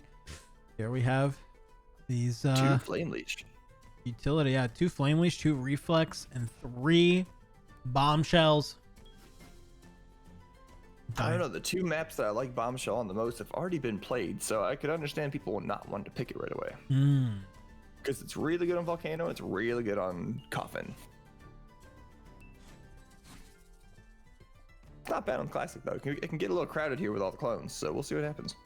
Yeah, I think that's kind of the big one is that, you know, obviously when some of those clones explode, they do deal damage around you. So if you have a bombshell kind of blowing up, some of those clones could be rough. But Dying Legend looks like has to be a little bit careful.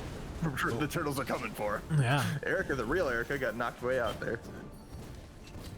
Dying Legend is really low though. Oh, that's fake Dying Legend. Dang it.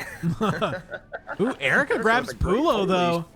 Puts Pulo out into the lava. Erica though, extremely low. She's real low if they can get the hit. Uh-oh, Reinhardt. That's real Reinhardt. He's about to have a rough day. But Pulo saves him by killing Erica. Wow. Yeah. Scuzzlebutt going for the kill. Gets chainmailed, but he pushes him far enough the lava does the damage for him, and Erica gets the kill for it. Man, that kind of sucks actually.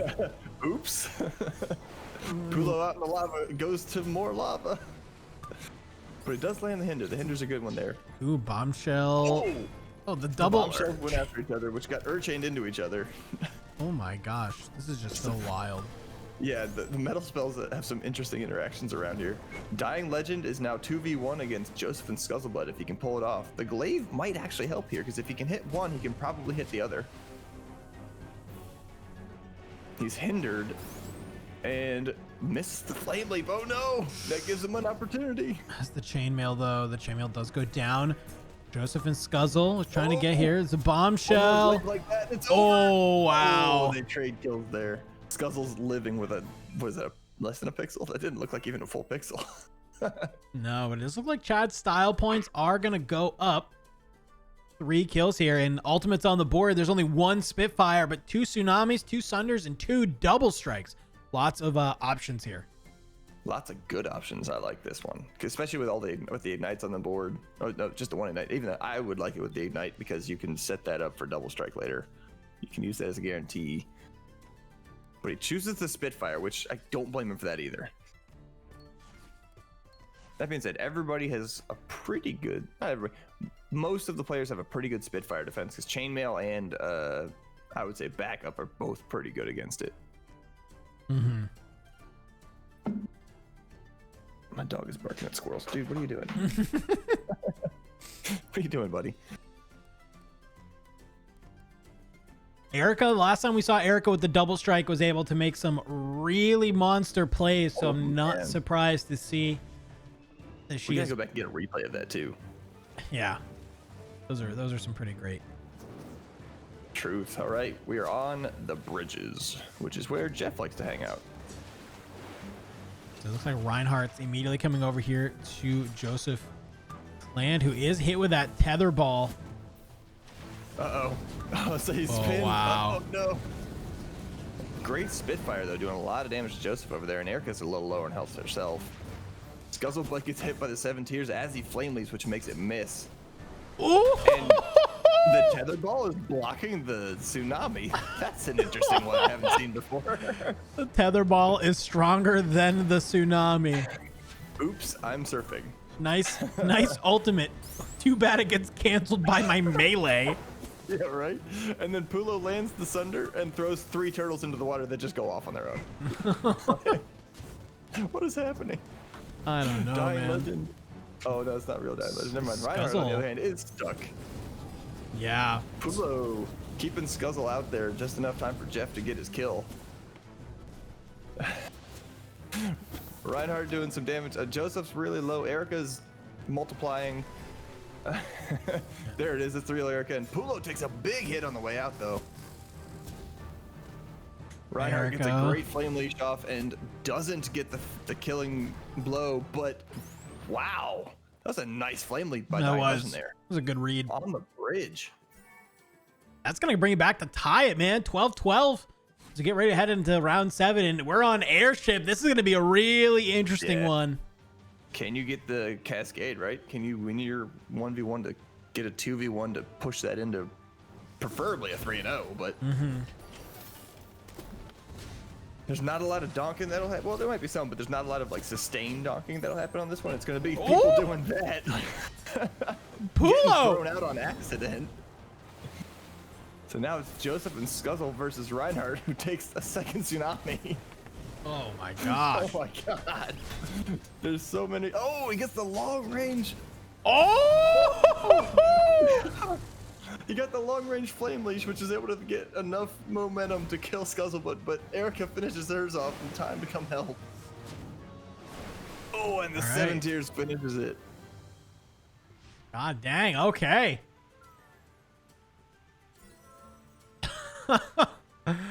Pulo, unfortunately, with that sad boy. The sad boy. Let's go to the Berg, round 8. Round 8, and only 2 kills separate these two teams, so if they can keep it close, could have an interesting round 9. And even if not, it could be interesting either way, but you want that 500 points if you can get it. Erica does go on to Pulo. Pulo takes a lot of damage, though, going out there.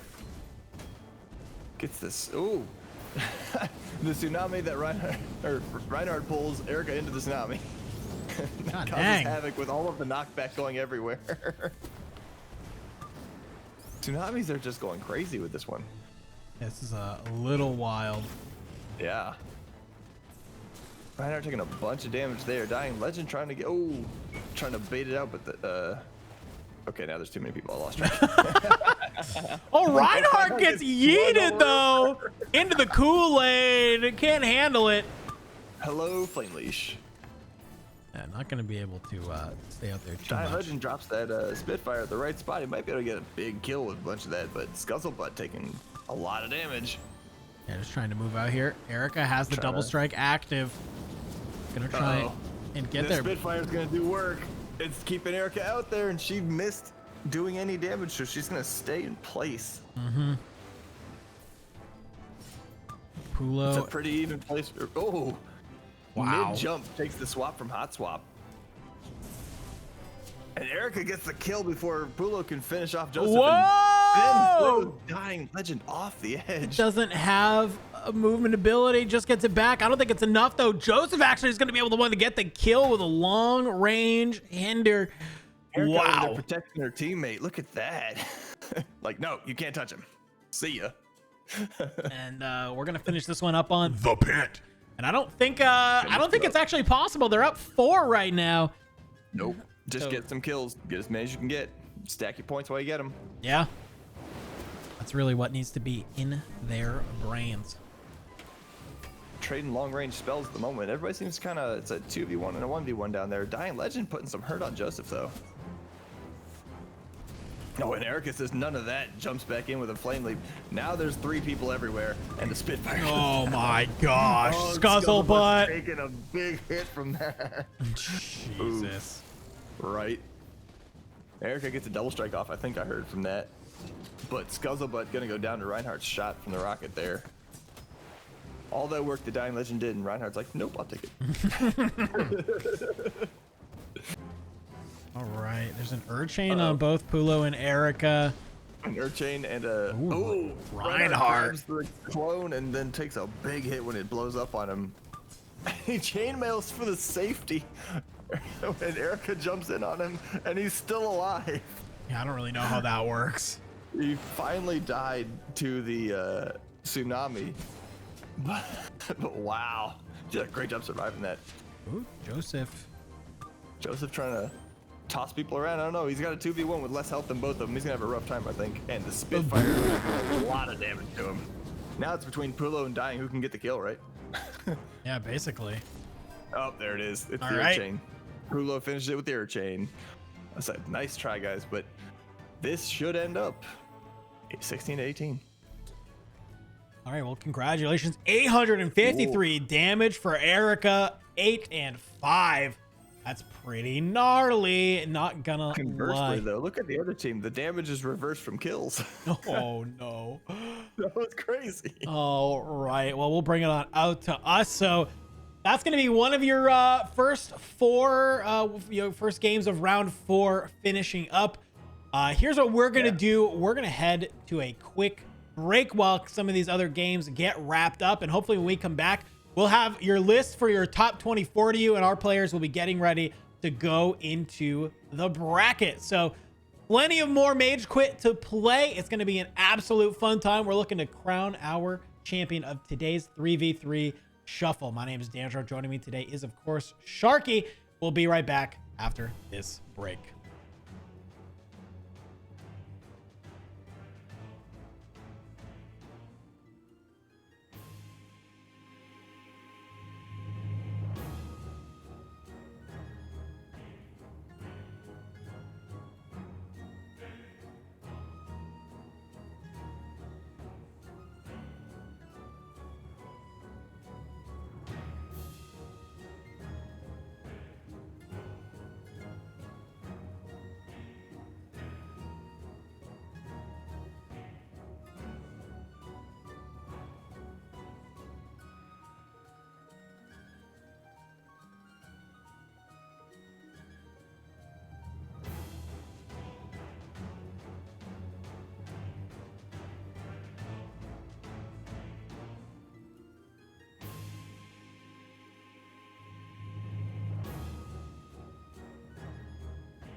All right, welcome back, everybody. From that break, we have got our final game 4 all wrapped up. We have all of the scores. We have our top 24 players that will be moving on into the bracket. So let's head on over. I'm going to have Sharky break down your top 24 players moving on. Let's head on over into it.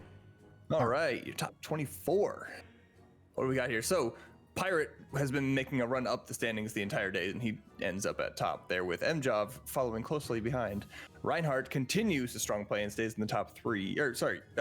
Top 3. I can read lines, right? Stays in the top 3 with him. And not to be outdone by Zykora's monster score earlier, Black Golem comes in with the highest score of the day at 1964, Woo! Which is another insane run.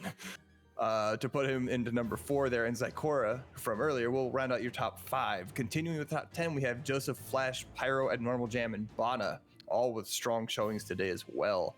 11 through 15 includes Pickle, Dying, Legend, Moose, General Stash, and Tofto, who's using a keyboard. And hey, look, he made it. Yeah, wow. Good running, everybody. Cajun, Consume, Moss, Scuzzlebutt, Schleem, Grawler, The Swollest Burb, Project Peter, M. Cole, and Intel Squirrel all round out your top 24. Yeah, you can see right at the bottom here, Cree was just 30 points away from making it in. So close. Let's actually go and pull this up so we can take a look at, who else was pretty close to coming in here. Yeah, actually, look, Dirty was pretty close as well.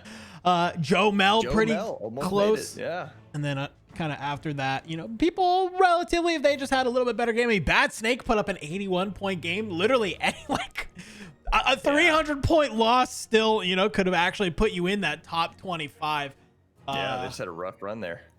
Yeah, so either way, you can kind of see there. But yeah, your top 24 moving on are here. So this is going to be pretty wild to see what we have going on, who will be making it through here. Now, the fun part about the bracket is that, you might have said like, okay, well, this makes sense that through the top, the first 4 games, just kind of get a good little seeding, to go into the bracket. But guess what? The teams still swap in between each round of the bracket as well. So it's not like, oh, you get put onto a team based on your seeding and then it just kind of plays out, you're playing with the same 3 people all the way through. No, it's not. So no, my friend. Everybody's going to be kind of playing their hearts out every round, basically, because, you need to play the best that you can in order to move on. And maybe your teammate the previous round before is not going to be your opponent in the next round as well. So which means you get to pick on them. That's true. That is true. You do get to pick on them. So this is kind of break down into 4 different quarterfinals games, and then we'll see who are going to make it on into our 2 semifinals games until we make it obviously into our grand final. So I'm seeing people populate the different team areas. So we're gonna be heading into that first quarterfinals match pretty soon. But before we do that, let's take a quick second to plug some things we got going on here at Bowlcut Studios. So first of all, if you want to sign up for the next Shuffle tournament, maybe you just got knocked out, maybe you're sitting here, you make, man, I want to be able to join in and play. Well, don't worry, plenty of opportunities for you to sign up. You can do so right in game. Make sure you do that. It's going to be April 18th. Is going to be the next Shuffle, and that is on a Sunday.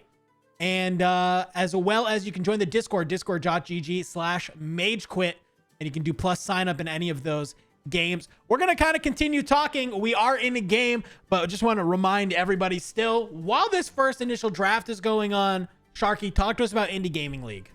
The Indie Gaming League is a competitive environment for you to play MageQuit. Basically, you play a 6-week regular season followed by a playoff round to try to see who's the champion of your division. Get a team together with 3v3 or go 1v1. Either way is both acceptable and fine and exist, and they're all fun, whatever. Indie Gaming League is if you want to play competitive. Seriously, I've not had more fun playing like team esports than I did playing with the Indie Gaming League so far. It's a lot of fun. Get your friends together, put together a team, and just join it. Additionally, if you're in the IGL, or even if you're not and you have a 3v3 team, M. Cole and I are looking to put together a tournament of preseason proportions, I guess, because we're trying to get people together to play a tournament on April either 3rd or 4th, and we're looking for one of those days and see if we can get as many teams as possible to get a short mini tournament going before the season starts as well. So if you're interested, bother one of us and we'll get you the details. Awesome. Well, let's head on in. This is one of our first or one of the quarterfinal games. All the quarterfinal games are going to happen all at once, and this is an interesting, and well, this is going to be probably the worst match to possibly cast ever, as I just saw 4 wormholes. Woof. I thought we stopped that from happening. I have complaints on sports of all things too. Like, this is a weird set to have, like a weird sports set. But look at the players in this: MJob, Black Golem, Reinhardt, Joseph. All of those guys are in the top 5. So seeing a couple of these guys go down could be interesting for the first round. You see Reinhardt and Consumas did get knocked out. The puck goes flying though. It's super close. MJob wasn't able to get over there in time. Reinhardt kind of playing a little bit of defense though. Ooh, and taking a lot of damage there, though, too. Oh my god. If Joseph wants to just trap the puck and walk it in though, it'll work. He just needs to do it. He's close enough, and the puck is close enough. I mean, Reinhardt just keeps getting bullied too. Yeah, MJob has the right idea because he just has this glaive, so he's just tossing the glaive at the puck consistently just to kind of try and get it in. So even if somebody wants to play defense, it's okay because MJob is still just going to deal damage no matter what. Yep, the glaive bounce is doing a lot of damage, and Schleem is just going back and forth trying to keep Golem from getting a kill at all. At this point, kills don't matter nearly as much as your team winning, but it seems that whatever their team was doing is working because the puck at least had gone down there, but it looks like Schleem gets his revenge from the grave with a wormhole, and Black Golem goes through and dies. Speaking of wormholes, MJob just ends it with the wormhole. My goodness, this is going to be interesting. This is going to be wild, dude. All right, coming into the melees, we got Geyser, Relapse, and Compound. So no tether balls in this one, even though melee is here. See Relapse immediately for Consume Moss. Relapse combined with Wormhole is a really good pairing of note. And there's a lot of wormholes here.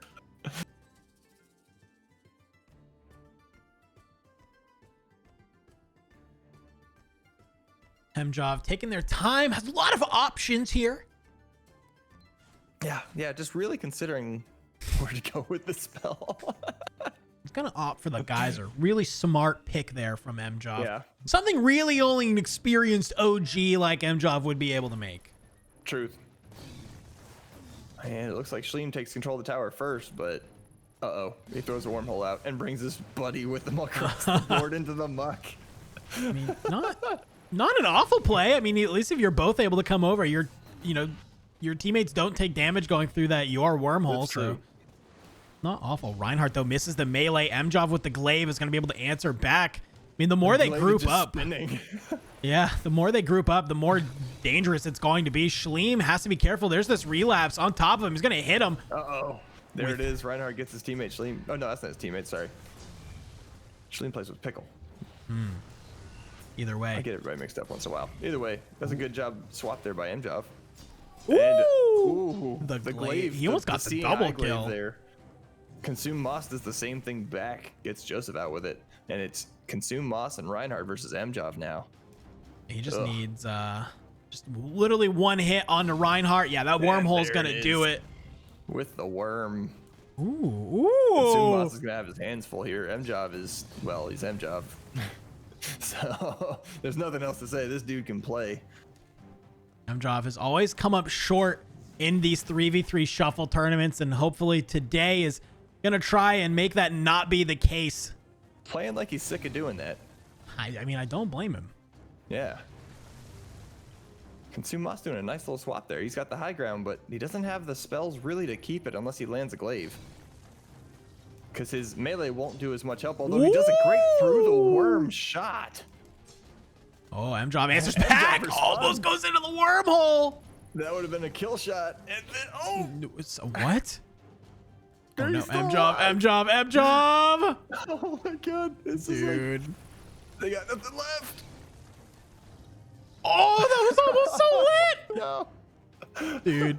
Oh, and he gets the kill.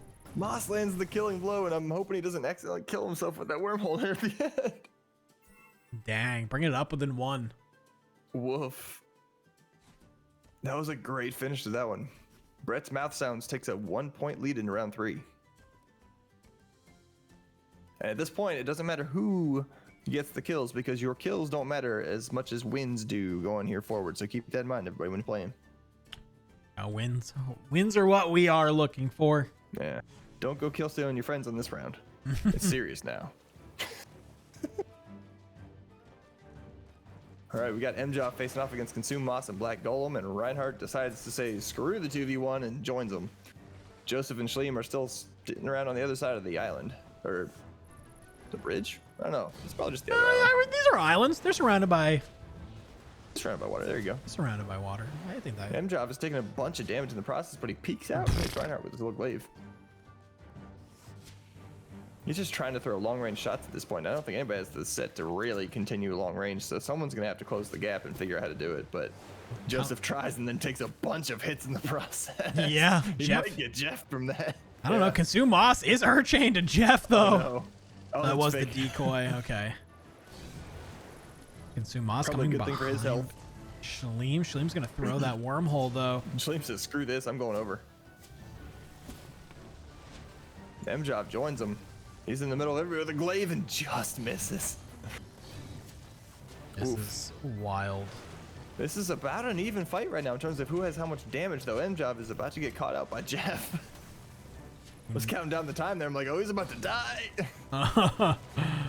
They can keep Reinhardt out there. Oh, Joseph gets flung out there now. He's doing the reverse, and Jeff gets his first victim. It was a great play by Reinhardt to push him out there and keep him out there.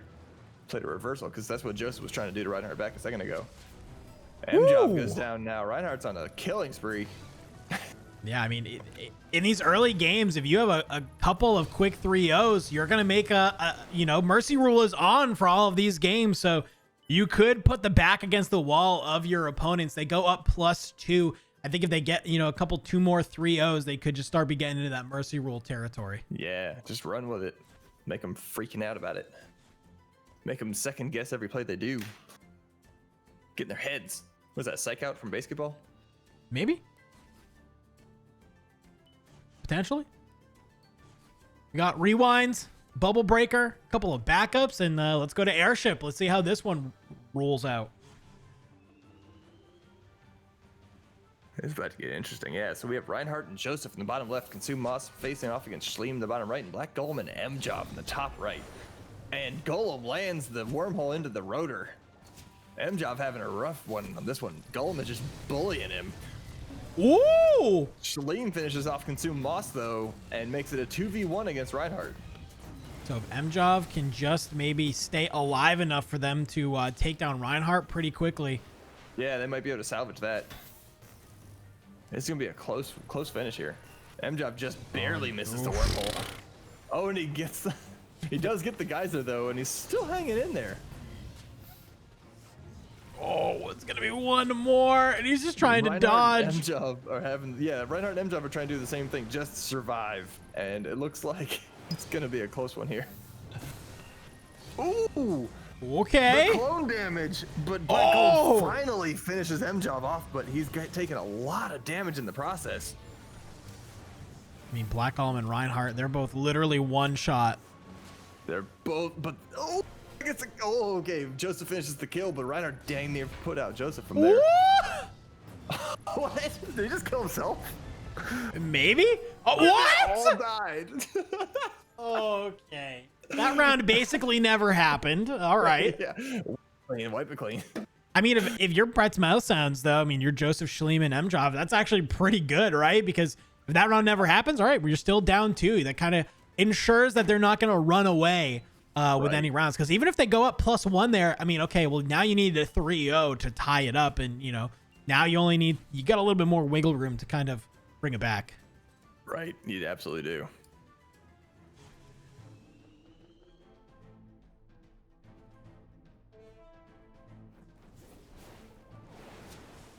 All right, on the volcano.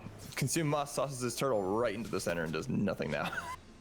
Poor turtle got trapped. Poor turtle. Schleem kind of just trying to play the edge here. Lots of damage on top of him. And they're just bullying Schleem right now, who's Schleem off the edge, trying to stay out here. But MJoff gets the push with the water cannon and throws Reinhardt and Black Golem off the edge. So they both take some serious damage in the process. MJoff just bullying whoever he goes up against, man. Oof. Reinhardt finally finishes off Schleem, but he takes some damage in the process, and Joseph is just throwing him around with his trap. Consume, Moss, and Reinhardt are looking a bit low. Ooh, Joseph gets 2 kills there. Wow. Now it's Black Golem versus Mjov. Mjov did Black Golem versus Mjov and Joseph. Mjov did a really cool move. He got put out into the lava, and similar to what just happened right there, but he actually popped the rewind before, and he tries to dodge, but Black Golem with the fadeaway. Gets a great kill at the end there to keep it close. Wow. Yeah, I mean, if Mjov doesn't die there, this is a tie game, but wow. That's a great job. Ultimates now. We got 2 tsunamis, 2 cyclones, a sunder, and 2 double strikes.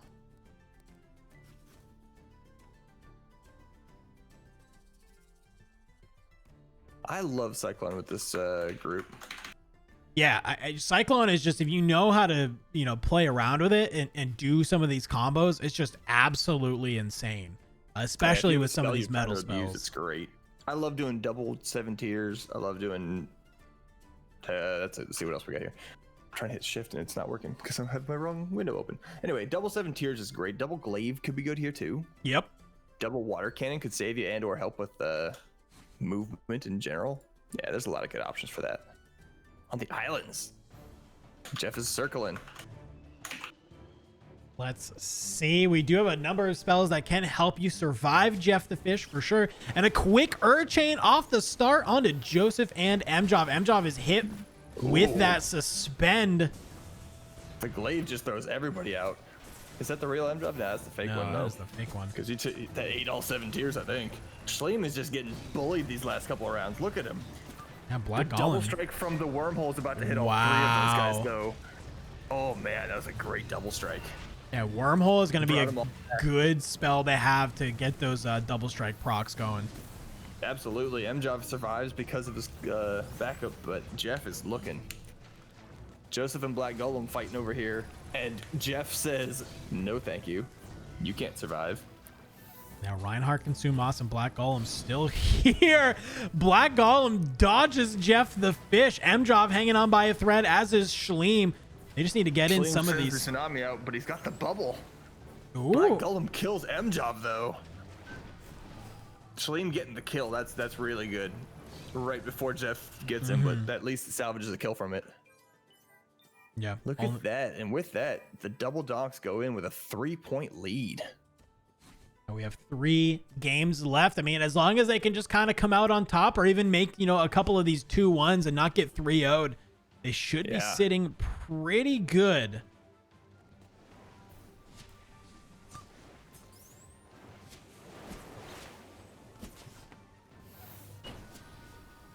Here on Coffin, everybody just trying to use all their spells to push that wall. Black Golem has the double strike activated. Okay, well, he gets 1 on the Mjov. Oh, and Joseph now too, and they're all with the. That's gonna hurt with the relapse. Oh, maybe not. Depends on when it triggers. Just trying to push it with the wormhole. Mjov kind of getting in that infinite wormhole. He's just. He took a turtle. He's gonna have a rough time going back the other direction. That's it. Consume Moth killed him with the melee. The relapse pulls it off. Schleem is looking real low too. This could be a rough round. Oh no. Schleem is about to get double struck here in a second. Uh-oh. Man, there you go. It. Golem gets him with it. The turtles, man. The turtles on Coffin are brutal. I think Consumas actually hit that glaive off of one of those bombshells to be able to get it in there. And yeah, this is a 5 kill. Brett's Mouse Sounds cannot be swept the next round if they want to stay in it. Brett's Mouse Sounds have to sweep. They need all 3 right now. They're down by, which I did not see coming at the beginning of this round. Oh my god. I'm right there with you. Let's see if they can do it on the pit. It's a great round. Mjov getting aggressive immediately. Schleem and Black Golem pair off. Nope, that's fake Schleem. Where's that real Schleem? I can't tell. There's too many of them. But Golem gets, he gets a massive relapse off against Schleem though. Reinhardt is getting bullied by MJob, but that is gonna technically end the round. Yeah, they had to not get swept, and with that 1 kill. Yeah. But let's see how many kills we can get in the process. Joseph's still trying to take on Black Golem up top, and Reinhardt's getting bullied by MJob, but he's surviving long enough for his teammates to just take care of the rest of it. Just clean up. Some nice shots going in around. I mean, at least they were able to make it pretty deep, you know. You hate to see like around 4 or 5 mercy rule start getting kicked in, you know. Round 7, okay, like usually by round 7 or 8, you kind of have a good idea of how close it really can be, but. Yeah, 7, 8, and 9 are usually, sometimes as early as 6, but usually it's 7 to 8 is when you see the mercy rule happen. MJob gets the kill on Reinhardt after working on him all game. Consume Moss gets the kill on Joseph though with his relapse, and can MJob clean up? Just for the pride at this point, right? Well, it said they must not get swept, right? So doesn't that mean as long as they needed to sweep? Oh, they needed to sweep. Okay. Because they're down by 6, and MJob getting bullied around by Black Golem's relapse and water cannon. Look at that. That's a great combo. And that'll end it. That will end it. 21 to 13. Consume Moss, Reinhardt, and Black Golem will be moving on. Unfortunate for Schleem, MJob, and Joseph Clan. That will be the end of their tournament run. That was a great recovery, I think, from the first like 3 rounds where they got down. Yeah. And just decided, nah, we're gonna win. We're gonna hop in a tournament queue. I'm gonna see. I think we still have a number of games still going on. I mean, that one went to round 8, so I gotta imagine that we're not too far away. But maybe we can catch two round games still in the voice chats at least. Yep. So we'll see here. Right there with you. Let's go ahead. Yeah. And just looking up. Okay. That was a 427. All right. Great. Yeah, I'm gonna queue up just in case we can hop in there. But yeah, let's talk about that game a little bit, because that was pretty insane. I mean, the amount of wormholes I feel like is kind of maybe what was nail in the coffin, right? It's because wormhole is such just one of those spells where it just gets cast so much, and then you can, next thing you know, you're getting pushed through multiple wormholes, and especially if the enemy team has multiple wormholes, it's just so easy to get thrown through them, you know, as you're getting knocked around, and that's just additional damage. It's kind of one of those spells that, you know, with a lot of the other movement spells, you have to land it to guarantee damage, but it's almost a little bit, wormhole can sometimes be that like set it and forget it, and you're still gonna rack up some damage even if you're not meaning to. And the crazy part about it is like the reposition value of it. Like it can, especially if there's 2 in a row and you don't see the second one, you can suddenly be across the board and not realize it until too late. Like suddenly Jeff's eating you and you're like, I thought I was over there. Like we saw that in a couple different maps, like where people would just get thrown through and be either disoriented or out of position where they couldn't get back. Yep. And you're right, the wormhole had a huge effect on the way that game played out. The wormholes, I should say, because there was many of them. While we wait for a couple of these matches to end, though, I just want to let everybody know that we do have new Twitch emotes on this channel. So if you are seeing some in a chat, definitely go ahead, use that Twitch subscription. Or hey, guess what? If you have Amazon Prime, go ahead, press that subscribe button and see if you have a Prime Gaming subscription. All you got to do is link your Amazon Prime account with your Twitch account, and you get 1 free sub. And hey, well, here at Bowlcut Studios, we would absolutely appreciate that to help support the game, help support the dream, keep it alive. Make sure Brett can buy food this month. He'd like to eat. He would like to eat. While we have the chance, and since we're not talking in the middle of the game now, I'm going to go back to the tournament that MCO was trying to set up. So 3rd and 4th April, we're looking for teams that are available to join a little, we don't know how it's going to look right now because we don't know how many people are going to show up, but if we get 4+ teams, we can do a mini tournament that day, just have some fun with it, right? So if you're interested and or around, message myself or MCO, and we'll get you the details when we get them. Hit them up. And you know where the best place to find Sharkbait and MCO? That's the Discord. Come join the Discord. Discord.gg/MageQuit.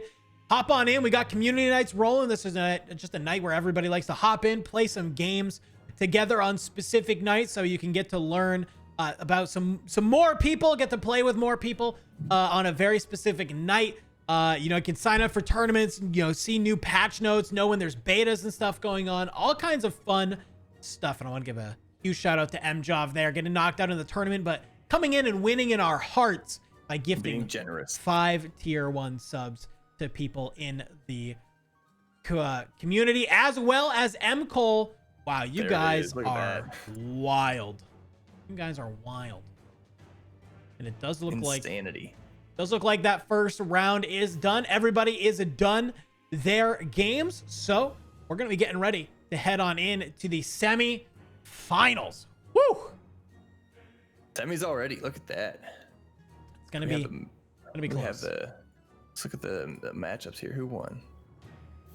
Yeah. Refresh the page. I don't know. Sometimes, if I remember correctly, I think Brett said sometimes the page lies.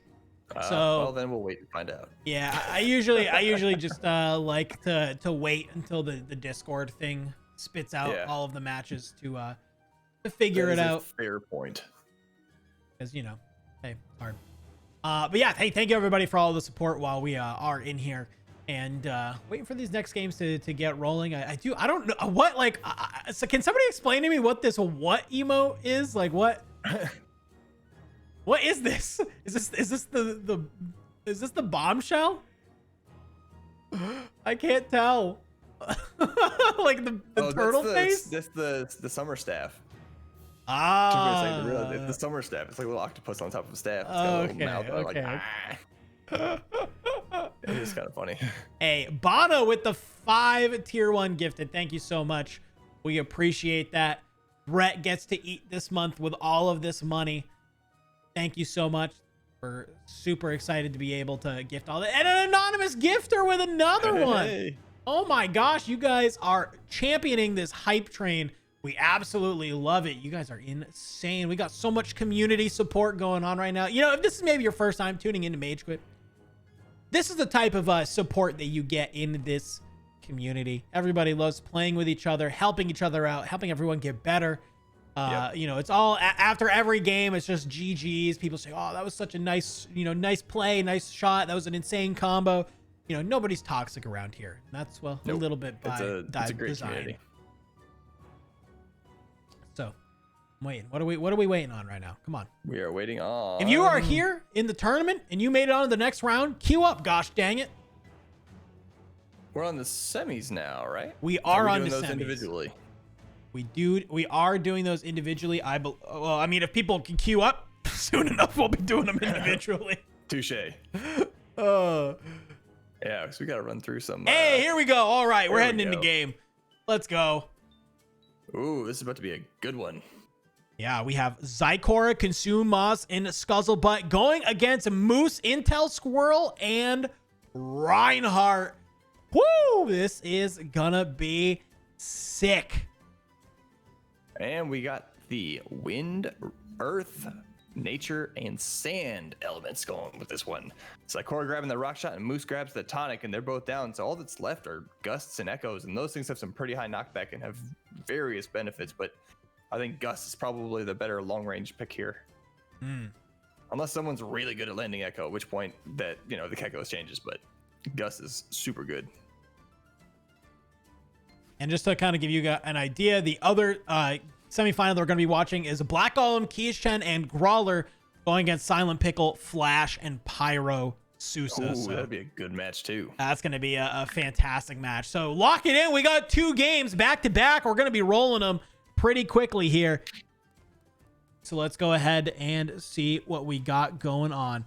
Reinhardt with the Bull Rush. Scuzzle going to take the Somersault. And Sumas debating what would they like. It's going to be the Somersault.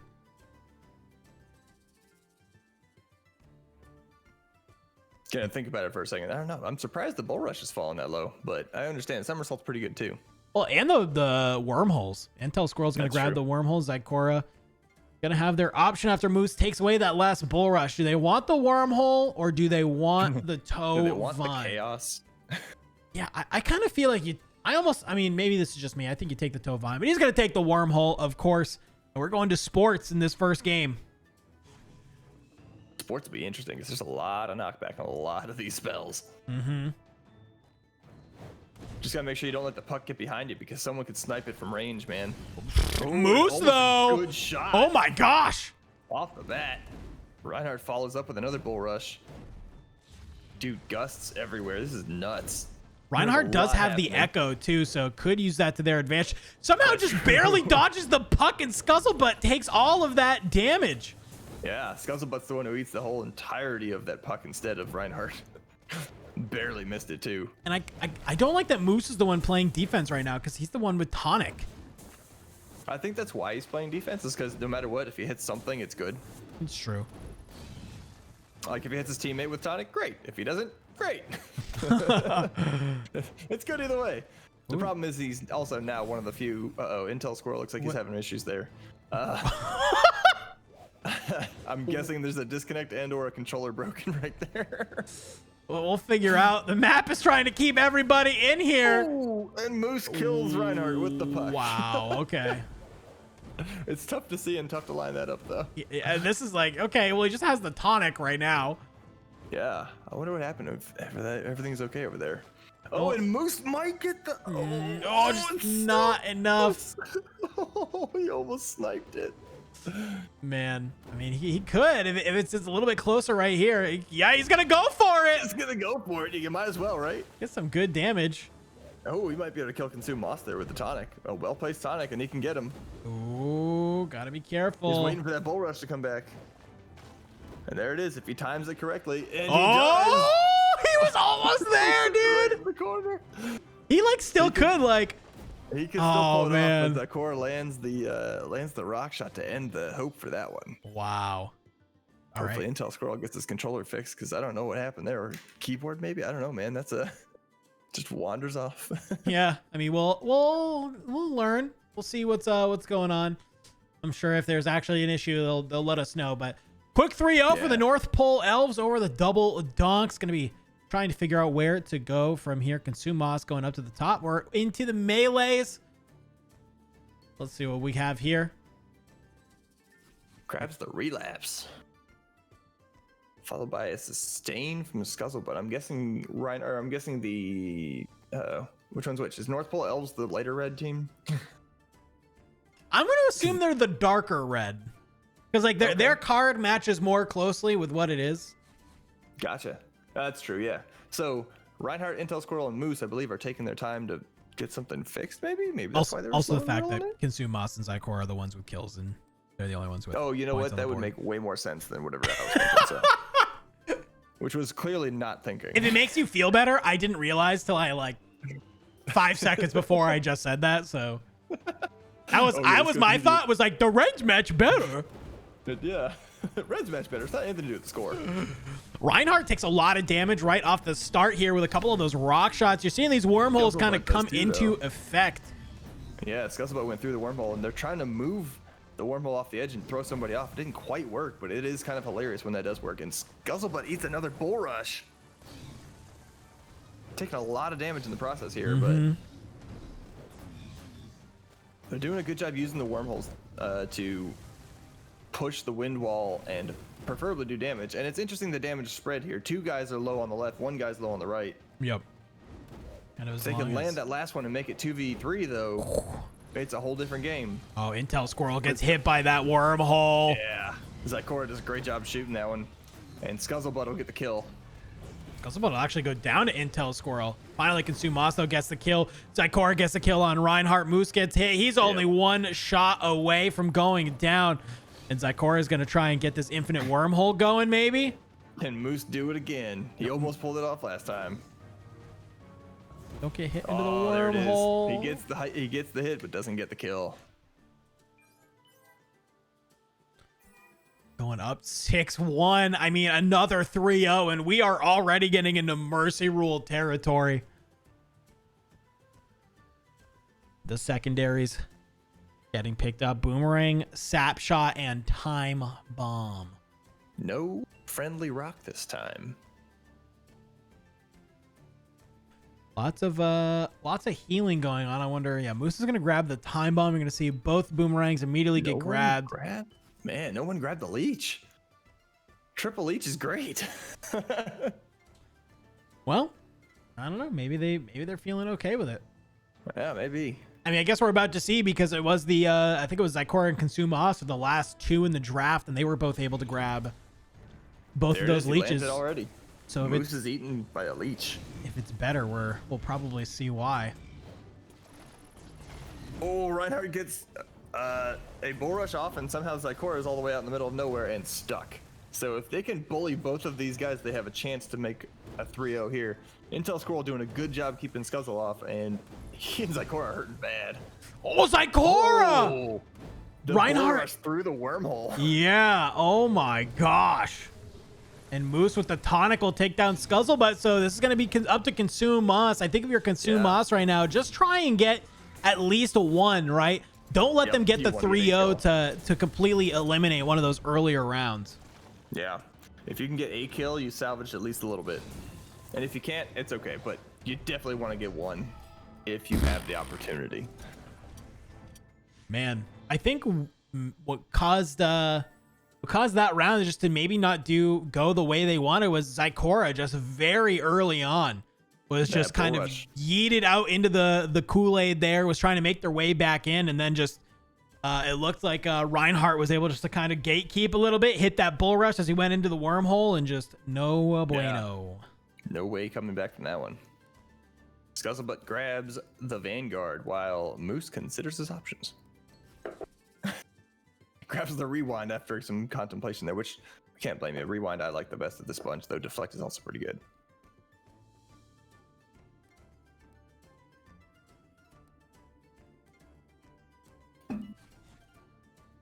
Let's see, what are they going to pick? Deflect. Dude, I actually, yeah, I'm with them. I think I would have picked up Rewind as soon as possible, because the rest of these, none of them feel super great to me. Maybe Deflect is feeling pretty good, but I'm just a big Vanguard hater. I have been since day one, if I'm being honest with you. But it's got its moments, but I like, of the bunch here, I think I like Vanguard the least. We'll have to see if it comes into helpful hand here on The Pit. Yeah, they're both just trading spells from long range right now. Scuzzlebutt eating the most of the damage, but there's a leech that landed on Intel Squirrel that also evened that out a little bit. Reinhardt going big after Scuzzlebutt, trying to keep him separated from the rest of the team, and look at the damage they're just piling on him. Oof. That's going to be a bad relapse right there. And there it is. Scuzzlebutt goes down to all of the damage. Reinhardt got aggressive with it, but he's getting Reinhardt though. Yeah. Okay. Zykora gets the punish back. Zykora does hit Moose. Even fight now, 2v2. Oh, Moose misses the melee. But the Rewind saves him. Wow. Now they're all in the pit except for Zykora, who's going to stay out there and just throw rocks into the pit, because that's awesome. You guys want to play out in there? Okay, fine. Eat a rock. Zykora on it with the leeches, too. Yeah, you saw Consume Moss was able to kind of get out of the pit down here. So Intel Squirrel and Moose, though, are going to try and take the opportunity to come over. Here's this Sap Shot. The 2v1. Wasn't able to move over, though. Yeah. They were trying to force a 2v1 there, but Zykora did a good job waiting for his buddy to help him. Intel Squirrel's worm goes awry there and just shoots him back into the pit. Oh no, and Consume Moss the Goomba stop. So this is the separation they were trying to do earlier. But the other team has got the double Sap Shot. Yeah, Sap Shot's gonna do it. Moose is all alone against Zykora and Consume Moss here. Ooh. Oh, that was almost so good. Yeah. Little bit of a desync. Sap Shot into the somersault, the wormhole. He's able to rewind it. But too much damage there at the end. Woo. Piling on the damage. Consume Moss feeling good on this one. Up by 4. We got utilities here. We got Vacuum, Earth Tomb, Chameleon, and Suspend. Only 1 Suspend here, but 4 vacuums. This could be where maybe the games start getting wonky. Yeah, we're about to get here. There's so much Doomerang and weird possibilities about to happen. Rewind is about to be your friend, let's put it that way. So maybe Deflect, but definitely Rewind. I mean, what do you, I mean, I guess suspend, right? No, it takes, I mean, okay, I can see the chameleon too wants to maybe have a potential for another vacuum, because why not? You have 4, what's a 5th one? I think the slowdown on it is also a little underrated, so it's probably something to do with that too. But now we go out here and see if we can slow somebody down just enough for Jeff to eat him. And Moose bull rushes Reinhardt off the edge on accident there. But they're ganging up on Zykora, 3v1, and I was gonna say he gets out of it, but he gets relapsed in the process. And Takes takes a lot of huge damage. Yeah. You can tell who their target number 1 is right now. It's Zykora. Yeah. Oh no, That here vacuum coming out there. There's all kinds of. He's taking so much Zykora's stuck in there damage. with Moose. He does regain some health though from that sap shot. Uh-oh. Moose hits his teammate with the vacuum. Zykora doing his best to get back and take long-range shots, but they're just getting bullied a bit on the other end here. Reinhardt with the bull rush pushing Scuzzlebutt back.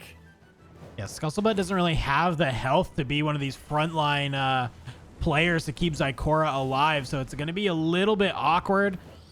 But Moose and Reinhardt kind of in a spell to be able to take long-range shots, so it's probably a good setup. Yeah, Moose and Reinhardt are also not really that high in HP either, so they can't really do that. Moose gets pushed out into the water though. Jeff the fish, so he's does coming Moss. in. He might be going after Consume Moss though. He is. He got Moss. Wow, that's really unfortunate. And Scuzzlebutt ate his teammates rock on accident there, so that's not good. That's gonna be it's gonna be a tough recovery. Let's put it that way. I won't call it one way or the other just yet, but there's 2 of those guys down below what I would consider the danger zone here.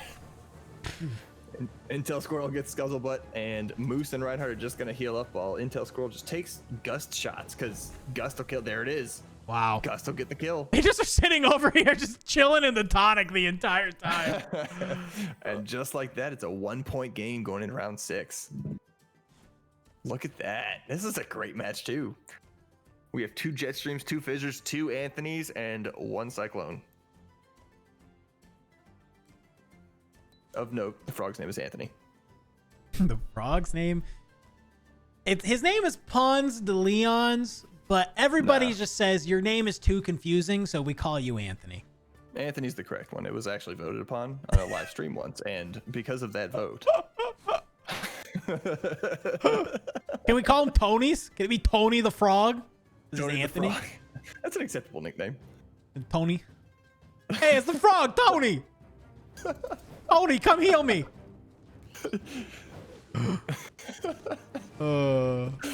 Oh man. And we got spells being traded back and forth in the beginning, and Reinhardt's like, you know what? Let's go get him. Charges right in. Wow. That's a weird wall off there.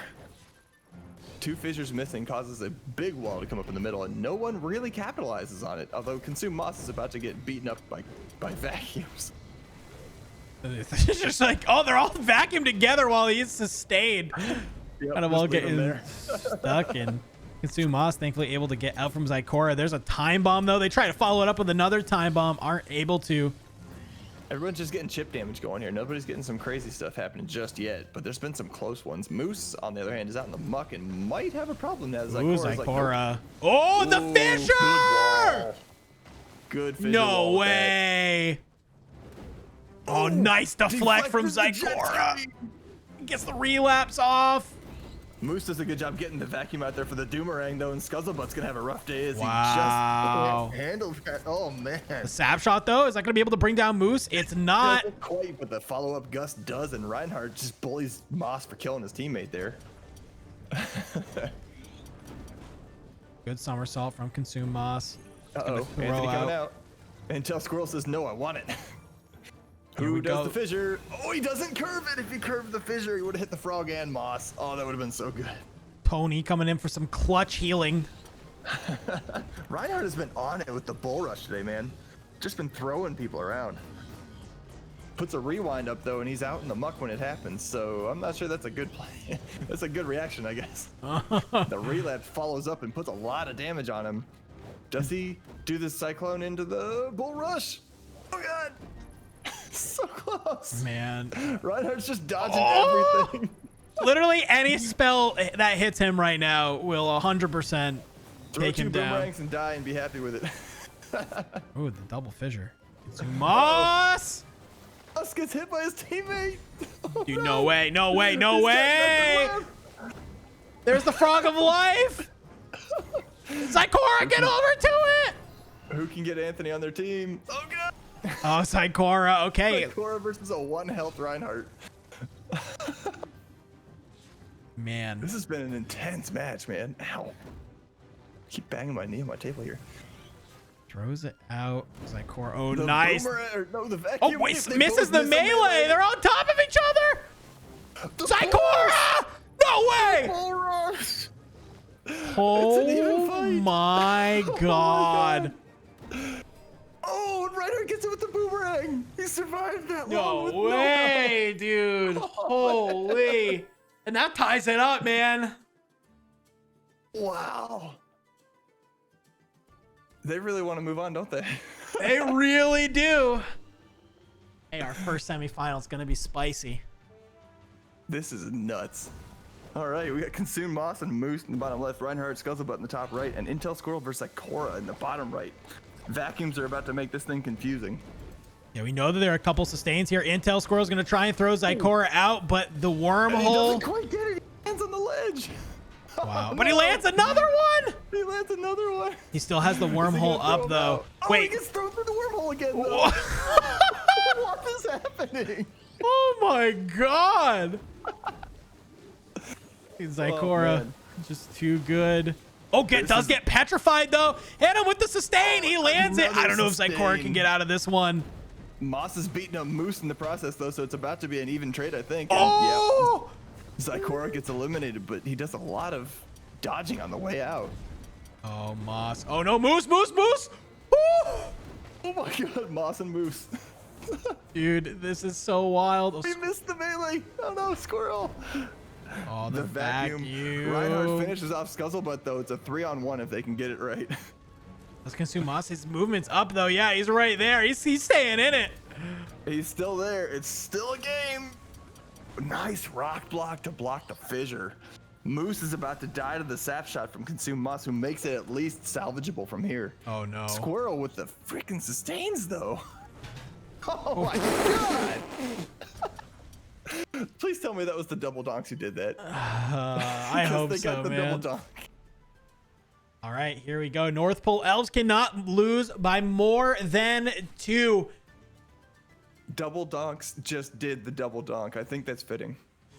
I mean, it's just destiny at that point. It is destiny. Vacuums go flying and only one lands out of the 4. And no capitalization because of the rock block that just saved Squirrel and Moose. That was a great rock block. Mm-hmm. Oh man, Zykora with the fissure on Oh, Reinhardt and wow. misses the rock. Consume Moss. Moss is stuck out there. He's gonna. I mean, he's got his friend and Anthony out there, but I mean, I'm not sure it'll be enough. Yeah.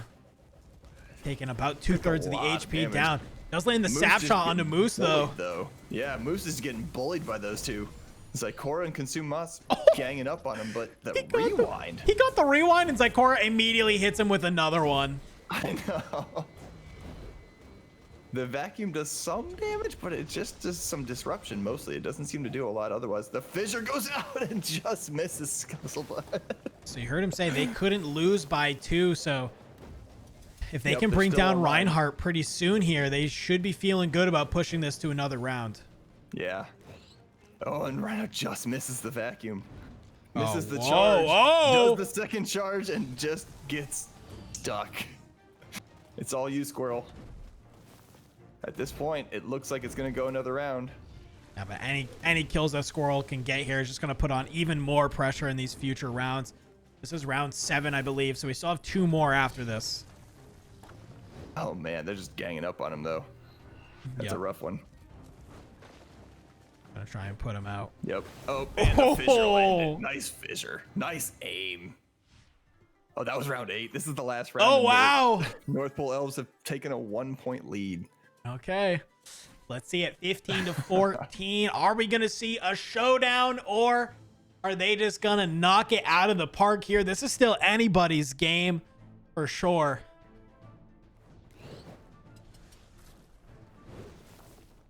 They gotta win. They being the double donks gotta win by 1 to push it to an overtime.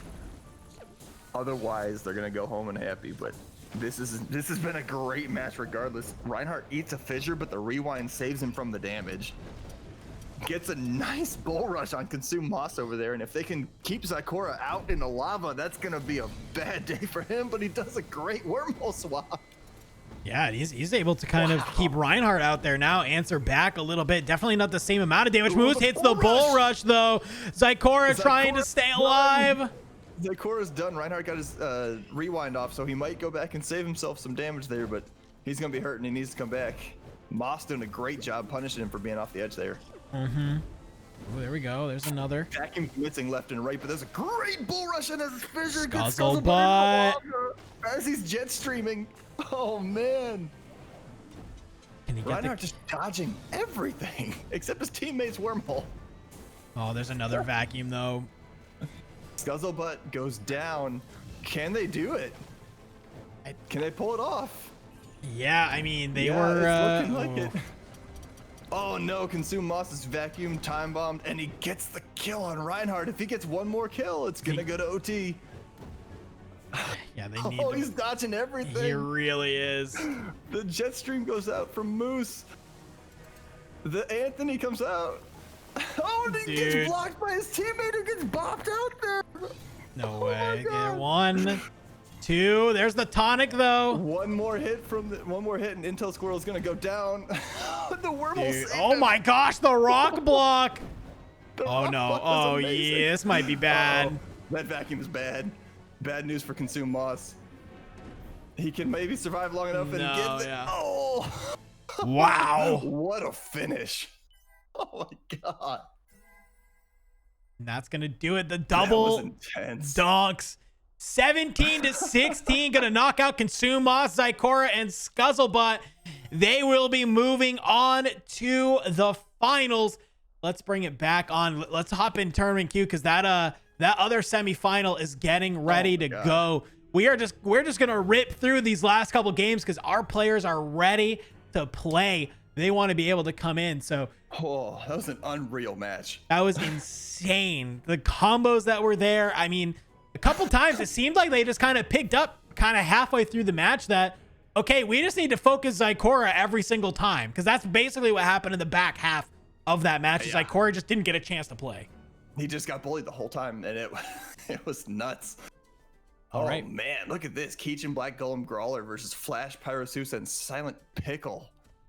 Let's go. Guys, we're in here. Great match.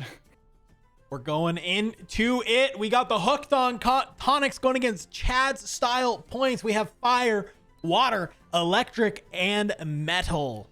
This is a really good pool. This is going to be a really interesting set considering how much high knockback there is. Black Golem will pick out the fireball. Flash is taking his time. Maybe just, opting for, something they want. Some discussion with his teammates, probably. Pyro Sousa grabs the hinder while Keechin thinks about it for a second. Dude, double glaive? I think if you're one of these teams, you should grab both glaives. That's what I was thinking too. If you double glaive it, you're gonna have a range advantage over the other guys who you've just forced to take double spark. But it appears they don't want to do that. Oh, they want to give up those glaives. So you got one glaive on Keechin. 3 flame leaps. Another one on Silent Pickle. Yeah, 3 flame leaps with the double flash, flood, and steel trap. Able to be picked up. Yeah. So I know Keechin's grabbing the flame leap. Mm-hmm. Unless he accidentally is spamming a button, his buddy changes it on him. He's done that before. It's funny. And then let's see. Pyro's gonna go for the flash flood. Watch this. It's possible he takes the steel trap, but I think he likes flash flood better. The plays you can make with flash flood are just too good in my opinion. You can do a lot of surprise melees with those, and that one is a tough skill to learn, but once you do, it's kind of devastating. Well, I like it because you can petrify. Flash flood away, and then if somebody walks into where you just come back and you're like, hello. Hi, how are you doing? Just get a nice little surprise melee going. Let's get ready to go. We're on classic semifinals. Glaives. Ooh, Wow, Golem takes a dude, big hit there. what? Oh, and the hinder? Oh, man. no. Oh, He's just no. eliminated. And- Ooh, Brawler puts Pyro out there, but Flash Flood saves him because he returned to where he started there. Keech Chen is getting hit by these Getting glaives, bullied. though. Dude, oh There my it is. god, dude. No way. The early game damage advantage on the red team at this point is just, it's brutal. Look at this. Yeah, I mean, They're just picking people off one by one and being like, no, you don't get to play anymore. I kind of hope that, I mean, maybe they can realize that early game damage advantage that they have. And I don't know if they can go up a number of 3-0s and really put the pressure on. Maybe Yeah. that's a decent strategy. This Flash If they gets the can get flame up leap. far enough, yeah. And because they're about to just get their melees, which is good, but it doesn't help with the damage disadvantage right now in terms of knockback, right? Yeah, and one of the interesting things now is that we have, you know, all those glaives and different spells, and with this amount of tether balls, you can bounce that glaive off the tether ball. So something to just That's kind of true. keep in mind. That's true. So we see the Ignite, and the Geyser get taken first, followed by 3 tether balls. I like that 4 tether Pyro. balls. I like that Pyro took the Ignite just because of exactly what we were just talking about with the Flash Flood. So that's Yeah. like of the melees there that you want to be able to surprise someone with, Ignite's absolutely the best one to do it Oh with. yeah, it is. And a reminder, kids, don't flame leap your puck because you're gonna miss and put it in your own net. Yeah, we've seen that I'm just telling happen. you this right now. It's gonna Pyro happen. did that, I think, twice in the last tournament that we saw. He did. So And then he like talked to us after, like, yeah, I should have done that. And we'll laugh when he does it this time. I said he's got Flash Flood, but the puck going back and bouncing into Black Golem there. ooh, Keech. Yeah, Keachin's getting bullied. Like each of them are picking someone to get bullied, but the fireball almost puts the puck in the net. Pyro. Silent Pickle getting bullied now by Golem. He gets double tether ball. Oh, that glaive actually hits. Ooh, the Brawler. glaive. Ooh. Keachin gets the finisher on Silent Pickle though. Flash does the sin of flame leaping the puck. Luckily he missed. That was about to be bad. The fireball puts the puck. Brawler, up the you're here. post. Oh, Brawler accelerates it into Golem. Oh no. No way. But he's hitting Pyro with the spark, and the spark just does so much damage in the beginning of the Wow. game. Finishes Pyro off with the second hit. Flash gets the puck out, which is good. Flash might be able to Brawler take just going Brawler right, but Flash got him. in the air with the flame Flame leap. leap in the air. Keech Chen This and kid- Flash. Keachin tries it. He's trying it. He had to get real safe distance on that one. I don't know. I kind of think of your Flash, just maybe ignore the puck for right now. Like, it's not really in a spot that you can really ricochet it in. Like, the angle you have to get would be wild. Yeah, Keachin's got the range advantage here though, so he needs to use the flame leap to his advantage. But he can't And play he's too waiting. close to the puck, though, because of the glaive. If he really can't let that happen. Yeah, no, you're right on that one. It's about to get real weird, man. It's a zoning game. Ooh, Who okay. can make the other person do what they want it to? And Ooh. Keachin baits him into it with a curved flame leap to finish it. If he lands that spark, it's going to be wild. But hey, 3-2. They're only up 2 Yep. points right now. Thankfully, they don't, go down there, as we do have the. We are going heavy on the damage. Look at this. Yes, dude. 4 scorches Mm-hmm. and a 7 tears. Man. So Pyro grabs the Scorch. I would bet that Silent Pickle is going to grab the Scorch, though if he grabs the Earth Chain, I could see that being useful too. I can see Earth Chain being useful, right now, especially when you have these kind of higher damage spells like Spark and Glaive, right? If people are close by each other and you're able to kind of land the double hit, that's going to be a lot of damage getting thrown out. It is. All right, on the coffin, where basically no rules apply. 7 Tears goes out, not able to get their Flash lands an early Flame Leap on the Brawler, though.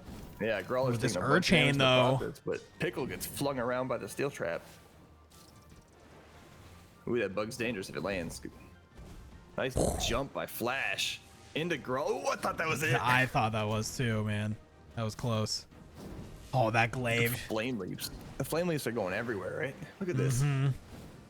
Oh, Flash just hitting everybody with it, and he hits his teammate on accident with the spark. But ooh, this is still a close match. Though. Look at this. Both of them have guys who are. At the end, Flash has a sliver of health left, and he's just out of range. Brawler. Oh, And that's gonna swing it. Look at that. All right, Pyro. Flash Yeah, now and just Pickle pick up the kills. I like this. Pyro just gonna be the one to try and play up here because Kichen can't really try and play it. And here's the Urchain. That's a smart Urchain by the team there. Not a lot you can do on that one. If Kichen can pick up a kill on Flash and or Silent Pickle, it's gonna be at least, you know, helpful. Woo! But yeah, there's too much firepower to dodge there. That's a great job. A good job by Flash staying alive, because if Flash Yeah. goes down there, obviously they're up 5 right now. You know, Yeah. this is an opportunity. If they 3-0 this round, you're starting to get into that territory if you really have to start playing from behind. Yeah, and you're starting to feel the pressure now. I mean, 5 is still a decent sized lead. It's not safe by any means, but it is a pretty big lead.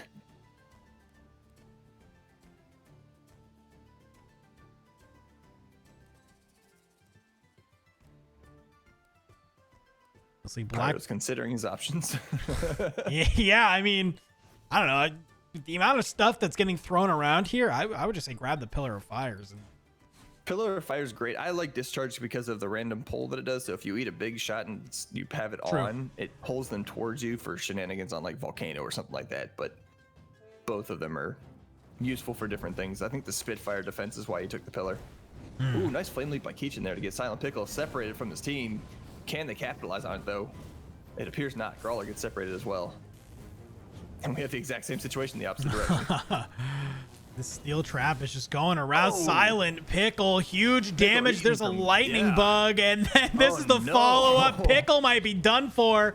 That's a fried Pickle. We've actually, I guess the Flame Leap, but Brawler gonna punish. Flash now having the same problem. Golem trying to keep him out there and punish him for it. Keechin just taking long range shots, keeping Pyro out of the action here too.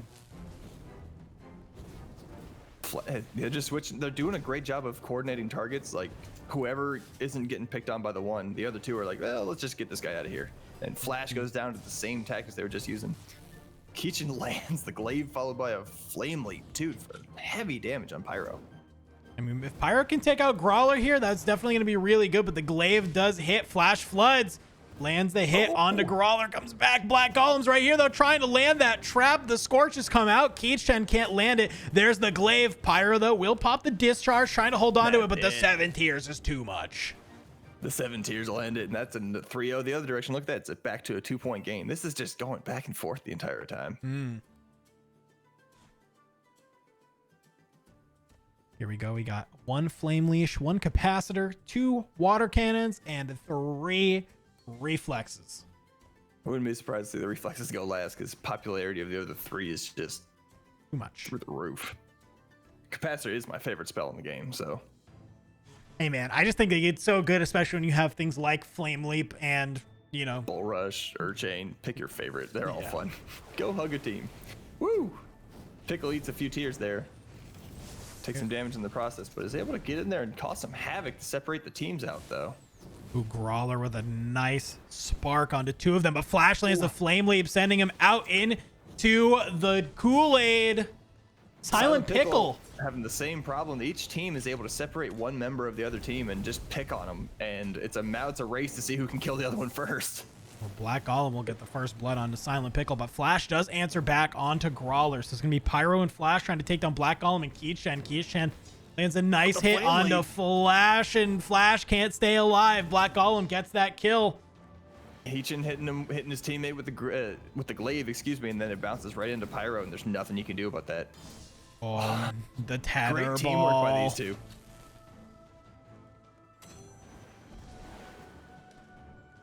One more hit on, well, maybe 2 hits on Pyro and it's done. But Keechin puts his water cannon the wrong way, and Pyro's trying to punish that.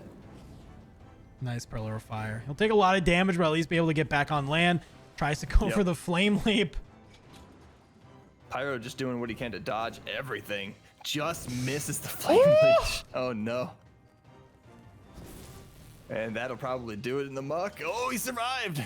Oh, the glaive. Keechin does the finisher with the glaive there, but look at that. After 5 rounds, we have a tie game. God dang. Good job by the Hooked on Tonics to kind of play from behind. We saw, you know, we were talking about earlier how they definitely had the early game kind of damage advantage, but kind of as more and more of these secondary spells have kind of come into play, obviously they've been able to play with them a little bit more as we do see the ultimates now here as there's 1 Spitfire, 1 Tsunami, and then you got double Chain Lightnings and 3 double strikes. This double strike, let's take a look at the melee abilities. Could be pretty nice, especially if you have someone like, well, Pyro's not going to grab it because he grabbed the Spitfire. So you're going to see a lot of Tetherball double strikes that are about to come out. Tetherball double strike here, and you don't really have a lot of guarantees. Like, you don't have any kind of dots that make it so that you're going to guarantee the double strike, but there's enough wide range spells here, like 7 tiers, that you're likely to at least hit 1. Tie game going into Volcano, jeez. This is a map that you can get 3-0'd on extremely fast. Pop into the middle. Dude, Pickle! He's just been the first one to die like 4 rounds in a row. Keishan tries to get the Chain Lightning. Not going to be there. Picking on him. Pyro with a nice Spitfire, though. Yeah, nice Spitfire, but a nice counter, too. Keishan puts the cap on it and moves it out of the way. Now they have to play from behind. The Chain Lightning from Flash will miss, but if he can knock somebody in and make it even... Oh, Keishan's low! That's a good spark. It's a good spark. It's a good job. He's almost got it even. Keichan's got to survive on nothing, and it's Flash and Pyro versus Golem and Brawler. They're doing a good job of keeping Brawler out here. Oh, that'll be probably it. He can't recover from that one. Golem is hindered now, and Flash is just coming around being a bully to everybody. Oh, that was a good stop because Pyro's Spitfire was about to kill him. Oh, man. Evenly trading on these teams right now. Flash versus Black Golem. That's the Tetherball.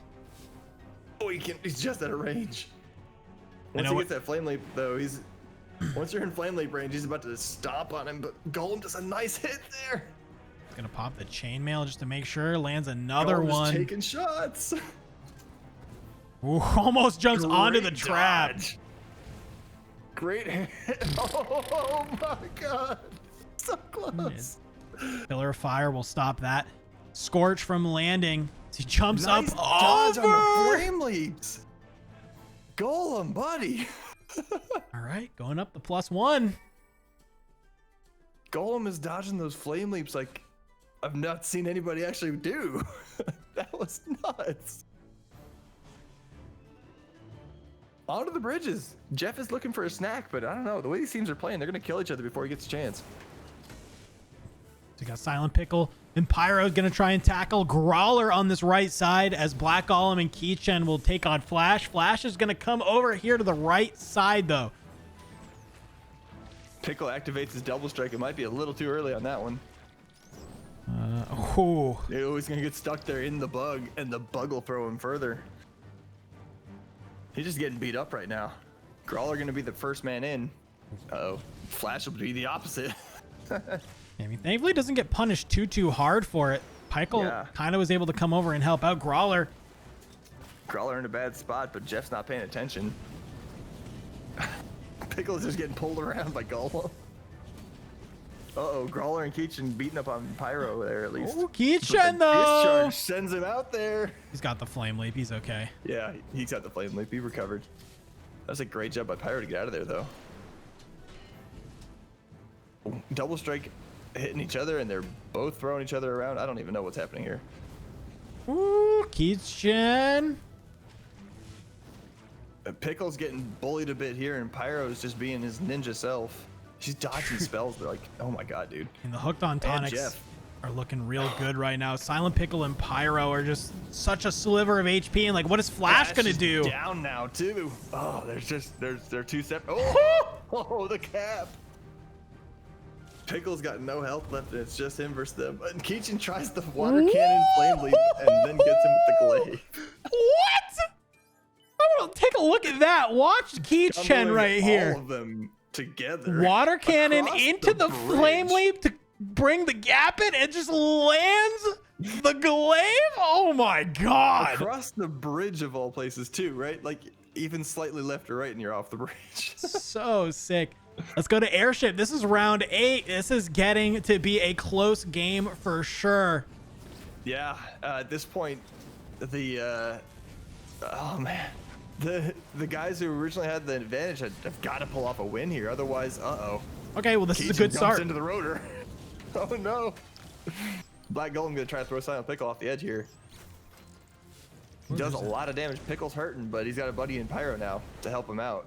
And Black Golem's just getting beaten up by 2-on-1. Flash and Brawler are relatively even, trading blows back and forth on this one.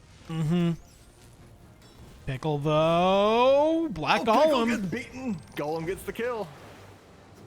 Flash and Brawler, who can...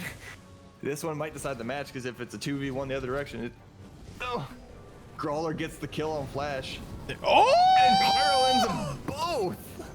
Holy! We're just seeing a replay every game. Oh my God. Look at this. Pyro lands the hander onto Golem, is able to kind of come over. You see that win, but then it's the Spitfire that comes out. The double kill is there. It's nutty. But let's go in. It's round 9, and we are on the tower. They have got to sweep to push into overtime, but it's totally doable here. Flash getting stuck out on the edge, though, and that's not good for his chances there. Gets hit by the bug. It's just going to keep him in there. He's going to have a rough time. Oh, he grabs the bug. He decides to grab the tether ball.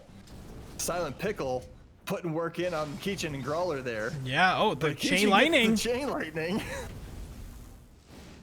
Taking some damage in the process, though. Uh-oh. One good Flame Leap will kill Keechin. One good Flame Leap will put Golem in a bad spot, but Pyro and Pickle are also looking pretty rough right Black now. Pickle's about to Golem! get thrown. Oh, there it goes. That's a trade. That's it.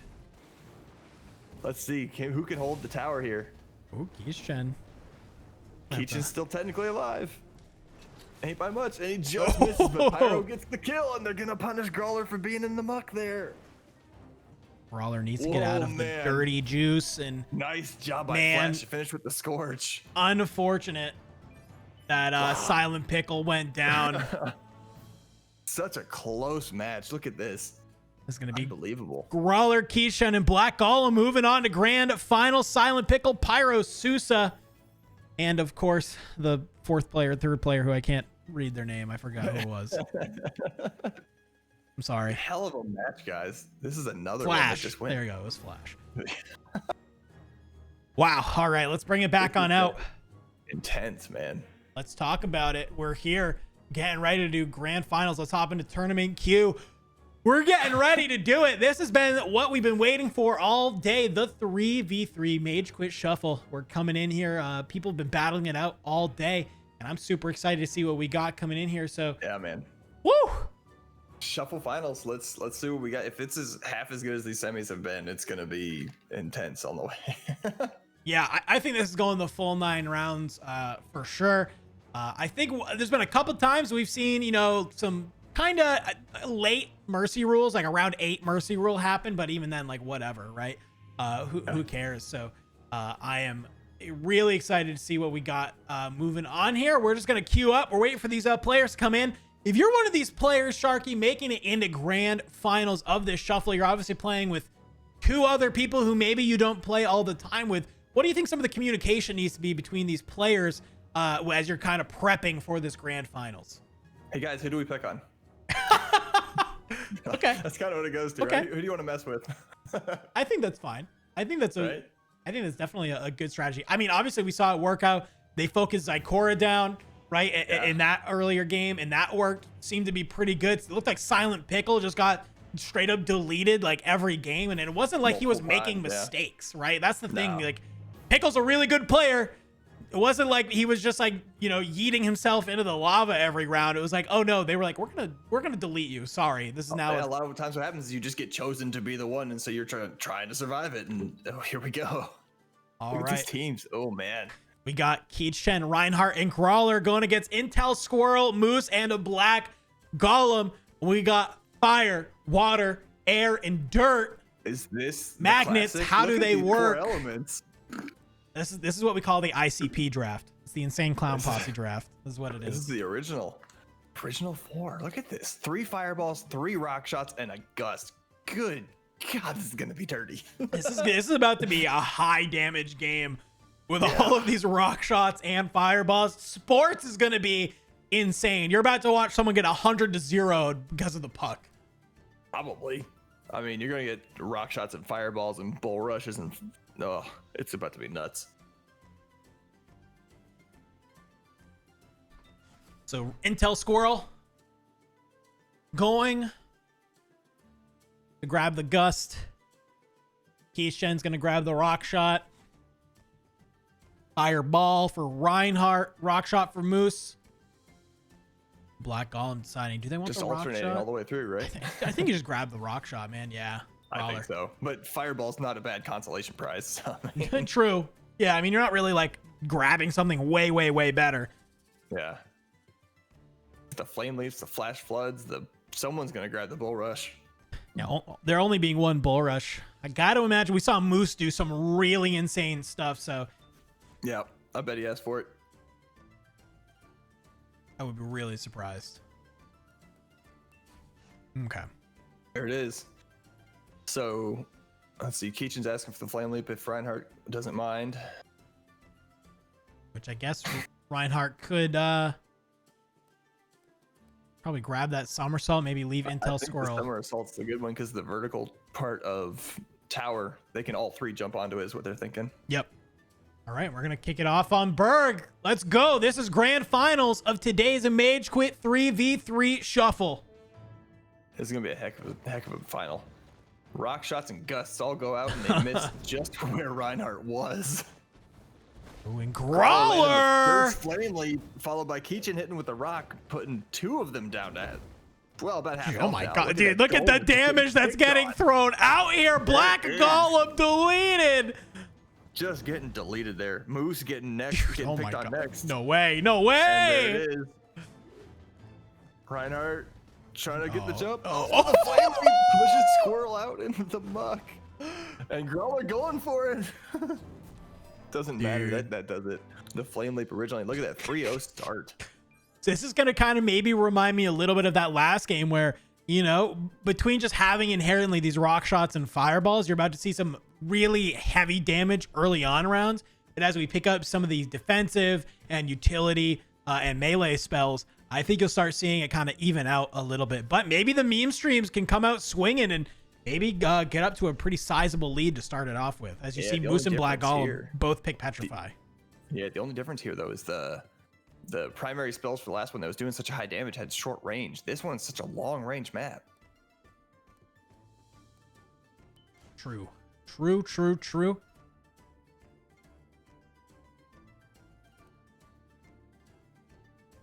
All right.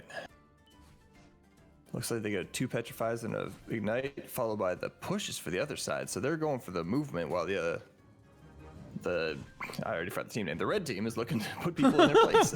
Thankfully, these are at least different enough colors. We just call them the red and gray teams. Red and gray, yeah. Moose. Oh, man.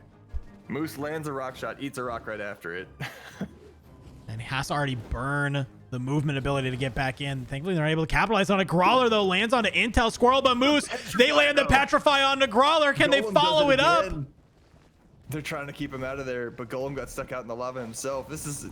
Ooh. Moose finishes it with the Bull Rush. Intel Squirrel. Intel Squirrel and Moose have like a health each.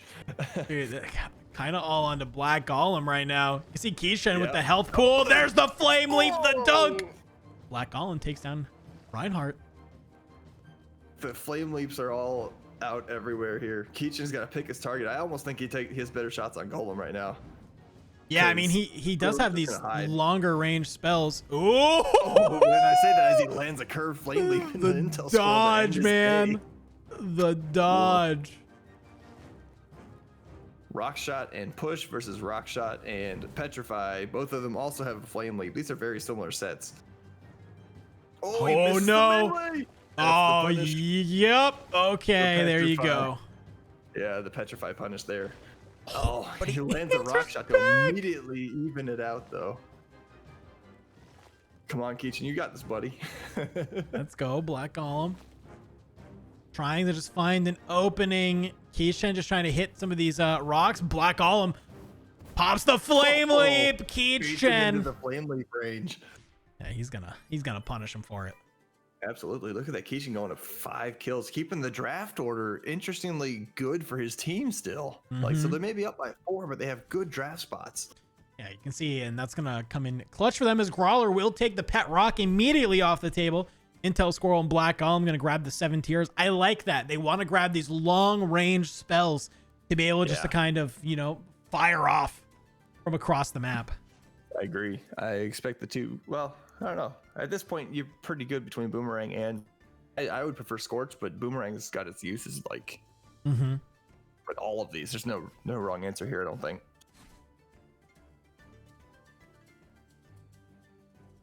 On to the tower, which is going to be, I think, a distinct advantage for the gray team due to the 2 flame leaps and the summer assault. Yep. But it's a matter of who punishes whom for being up top, because I think they can just hold on to it. Oh no, and Intel speaking of Squirrel. punishes, oh my god. I feel like he got out of that a lot easier than he should have. And even then, he still took a lot of damage. It's still here. Oh my gosh, they are actually just kind of deleting Intel Squirrel. Yeah, he's taking a lot of damage in the process. Golem getting beaten up a bit too. Reinhardt, on the other hand, he's down to half damage, so he's taken some in the process, but Moose gets stuck out into the muck as Intel Squirrel goes down to Keechan's rock shot. Oh, Keechan uses his teammate as splash damage, and it works. Oh, Black Golem. Actually, almost dead. Ignite gets No him. way. Moose Another now. splash damage. Oh, man. That was a quick Keechan. 3-0. Look at that. Finishes off. Dude. This is 9-2. Like I said, the difference for this one is the range, right? The damage is there, but the range. I'm not sure it's going to tail off. I mean, I think you got to look at some of the mistakes a little bit. Like, you know, Intel Squirrel immediately tries to get high ground, misses the melee, and that was kind of just what he deleted. And especially in this, these are all really good players. So if you go down into a 3v2 super early, it's going to take a grind to be able to try and win that round. It's a big climb back. You're probably only winning the round up by 1 at that, if that's the case. So, and when you're down 9-2, you need big wins. Yeah, they need 3-0s right now. And well, Airship is a map they could potentially do it on. Yep. Keechan, Intel Squirrel in the bottom left, Brawler, Black Golem in the bottom right, Reinhardt, Moose in the top right, and all of them have thus far been fairly even on damage output. Except Reinhardt throws Moose off the edge with his geyser, and that's not a good sign for those guys. It's going to be a 2v1 on Black Golem, and Black Golem is just seemingly taking spell after spell. Just getting bullied. Oh my gosh. And Reinhardt! He almost got thrown out of there. Intel Squirrel. If they 3-0 this again, dude. Yeah, they all have enough like health and range and damage. They could just sit back and toss spells at them. Oof. 12-2 going into round 5, Dude. and if they get swept, it's over. I really don't want to see a round of 5 just sweep, but I kind of also do because this team is playing really well right now. This is a really good job by that team together, man. So you're going to see. They're in sync. They've gotten in sync, and it's working for them. So you're going to see 2 flame leashes and a vacuum for Jeff Snacks. Otherwise, it's going to leave 2 earth tombs and a flame leash as well. Here we go into sports. Of all the places to get 3-0'd, though, this is a bad one. Yeah, I mean, this is if you're talking about a map that has the highest chance of you getting 3-0'd, it is this one. But also the chance that they have to maybe do the 3-0 as well. That's true. They have that opportunity, especially with the amount of high long-range knockback spells they have. If they can get an advantage and get the puck in, they might be able to do that. Look at this, Ryan. There's a high risk. Reinhardt's just in the going thick in of it. causing havoc in the back line. Oh no, dude, they need to get this puck out of here. This is Black Golem's going for it. Golem is going. Oh, he gets a nice shot there. Reinhardt gets yeeted out of the arena. Oh no, oh no. This could be what they need. This could be what they need. Oof, Moose takes a big hit from that one though. Oh, the flame leap on the puck was great. That was the way to do it, not the way Pyre did last time. Love you, Pyre. Can they get this puck going? I mean, they've got the puck in the right spot, and they're also doing damage to the players at the same time. So they're doing a good job mixing damage. Oh no! On oh my God. 7 tiers finished both of them. Let's take a look at that. Going back again. Beautiful. Oh my Great gosh. Vacuum. Yeah, nice bull rush here. Vacuum goes in. Oh man, right there. Keechan has the vacuum, and it's actually the flame leap next to Brawler is what's gonna do it. Well, they got to keep doing that if they're gonna have a chance of coming back to win this one. So I mean, that's a great start. Yeah, but I mean, yet again, they must not be swept in this round either. So This is going to be a comeback, but let's see. We're going to the pit. The pit. Oof. This is about to get interesting here. They both sides again have that long range sniper ability, so they could just start tossing spells at each other and be like, all right, who can hit their spells better? Oh, Reinhardt eats some 7 tiers there though. Taking a lot of damage. Brawler going in close, trying to cause havoc, and I guess it's working this time. If he had gotten hit by a lot, though, it would have been a problem. Vacuum into the jet stream.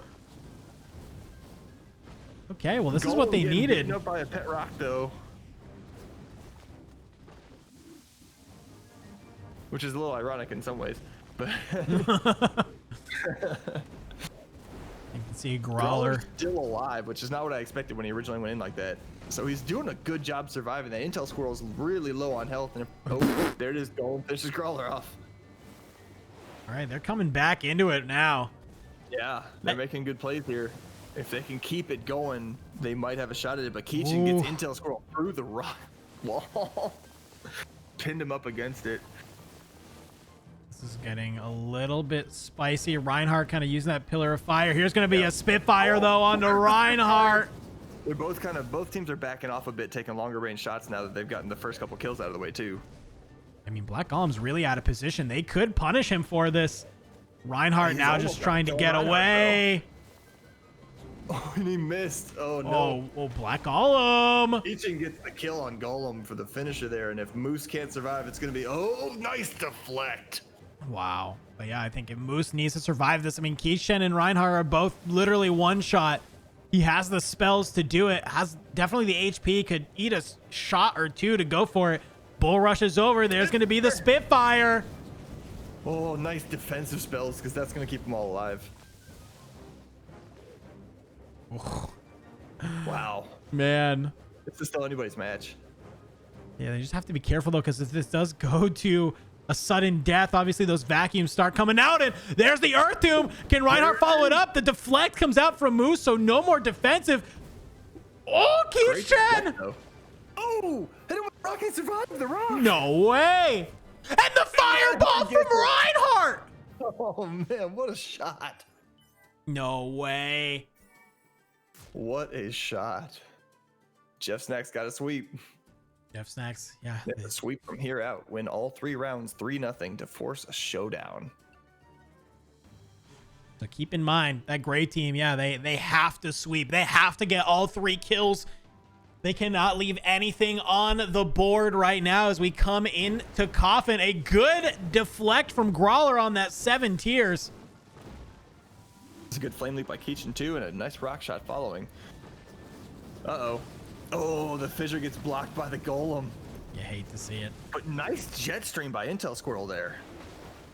Oh, Keechin fissures Brawler! And Reinhardt. I think Reinhardt got hit by something there too. Oh man, the damage output on the right side just isn't enough to keep up though. They're hitting, everyone's hitting spells, but the gray team is just putting the damage out. Uh-oh. That vacuum on the rock is gonna be bad. Moose is having a rough time with that. Yeah. Oh no. Oh no. Oh, Brawler Punished him with the triple kill. Woof. God That was a heck of an dang ending. it, man.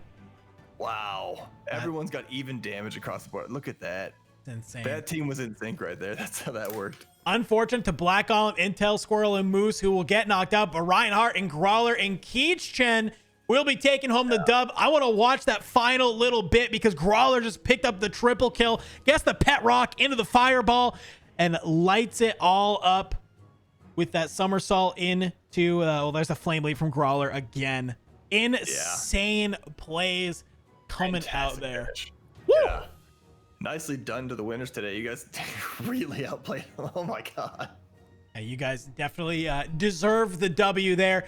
Came out on top. Congratulations to that team for taking it home in today's MageQuit 3v3 Shuffle Tournament. Sharky. Great job, everybody. With that being said, kind of give me your overall thoughts of our event today. It was a great one. We got lucky enough to watch some seriously awesome matches all the way through the semifinals. Each of them went down to the last one with 1 kill remaining. It could have been either team. Aside from the finals, we haven't had that much of a one-sided shot, have we? Like, we had maybe round 3, but even that was closer than the score show. Yeah. It was a great day all around. Great day all around. Awesome matches. We had some hype moments, some great combos and stuff that we were able to see. So really excited. Hey, thank you for everybody coming in for participating today, because without you guys, these tournaments wouldn't happen. But that's all we have for you today. So we want to just give you a quick little other things that are going on before we head out. I'll start it off by, if you were just sitting here, you loved watching this tournament, you want to participate in the next one, April 18th, that's a Sunday. So all these tournaments have been on Saturday. This next one's on a Sunday, 2 p.m. Eastern Standard Time is when we will be starting. So make sure you are there. It is going to, of course, be 2 p.m. Like I said, it's another 3v3 shuffle. If you want to sign up, you can do it in game if you'd like to do that, or you can come over to the Discord at discord.gg/MageQuit, do a plus sign up in any of the chats there, and you can get signed up for the next tournament. But if you're also open now. Yeah, go do it right now. If you're also looking for more MageQuit though, some more competitive stuff in between now and that tournament, well, I'm gonna let Sharky tell you about the Indie Gaming League. If you're interested in competitive played MageQuit, either get yourself a team of 3 to 5 people, or do the 1v1 circuit and sign up and do a 6-week regular season followed by the playoffs, and try to show that you're the best in the MageQuit community. Get your team together, get signed up on indiegamingleague.com. Spring signups, or the spring circuit signups, close in 1 week. So 1 week from today. So get your team together, get signed up for that. Additionally, if you have a team together, we're looking to put together a small tournament that we haven't figured out all of the format for until we see the interest. But Cole and myself are the ones to contact about that if you're interested. If you have a team, or if you don't have a team, even, we can find some people to play with you. Just give us a heads up if you're interested, and we'll put together the tournament for April 3rd/April 4th weekend.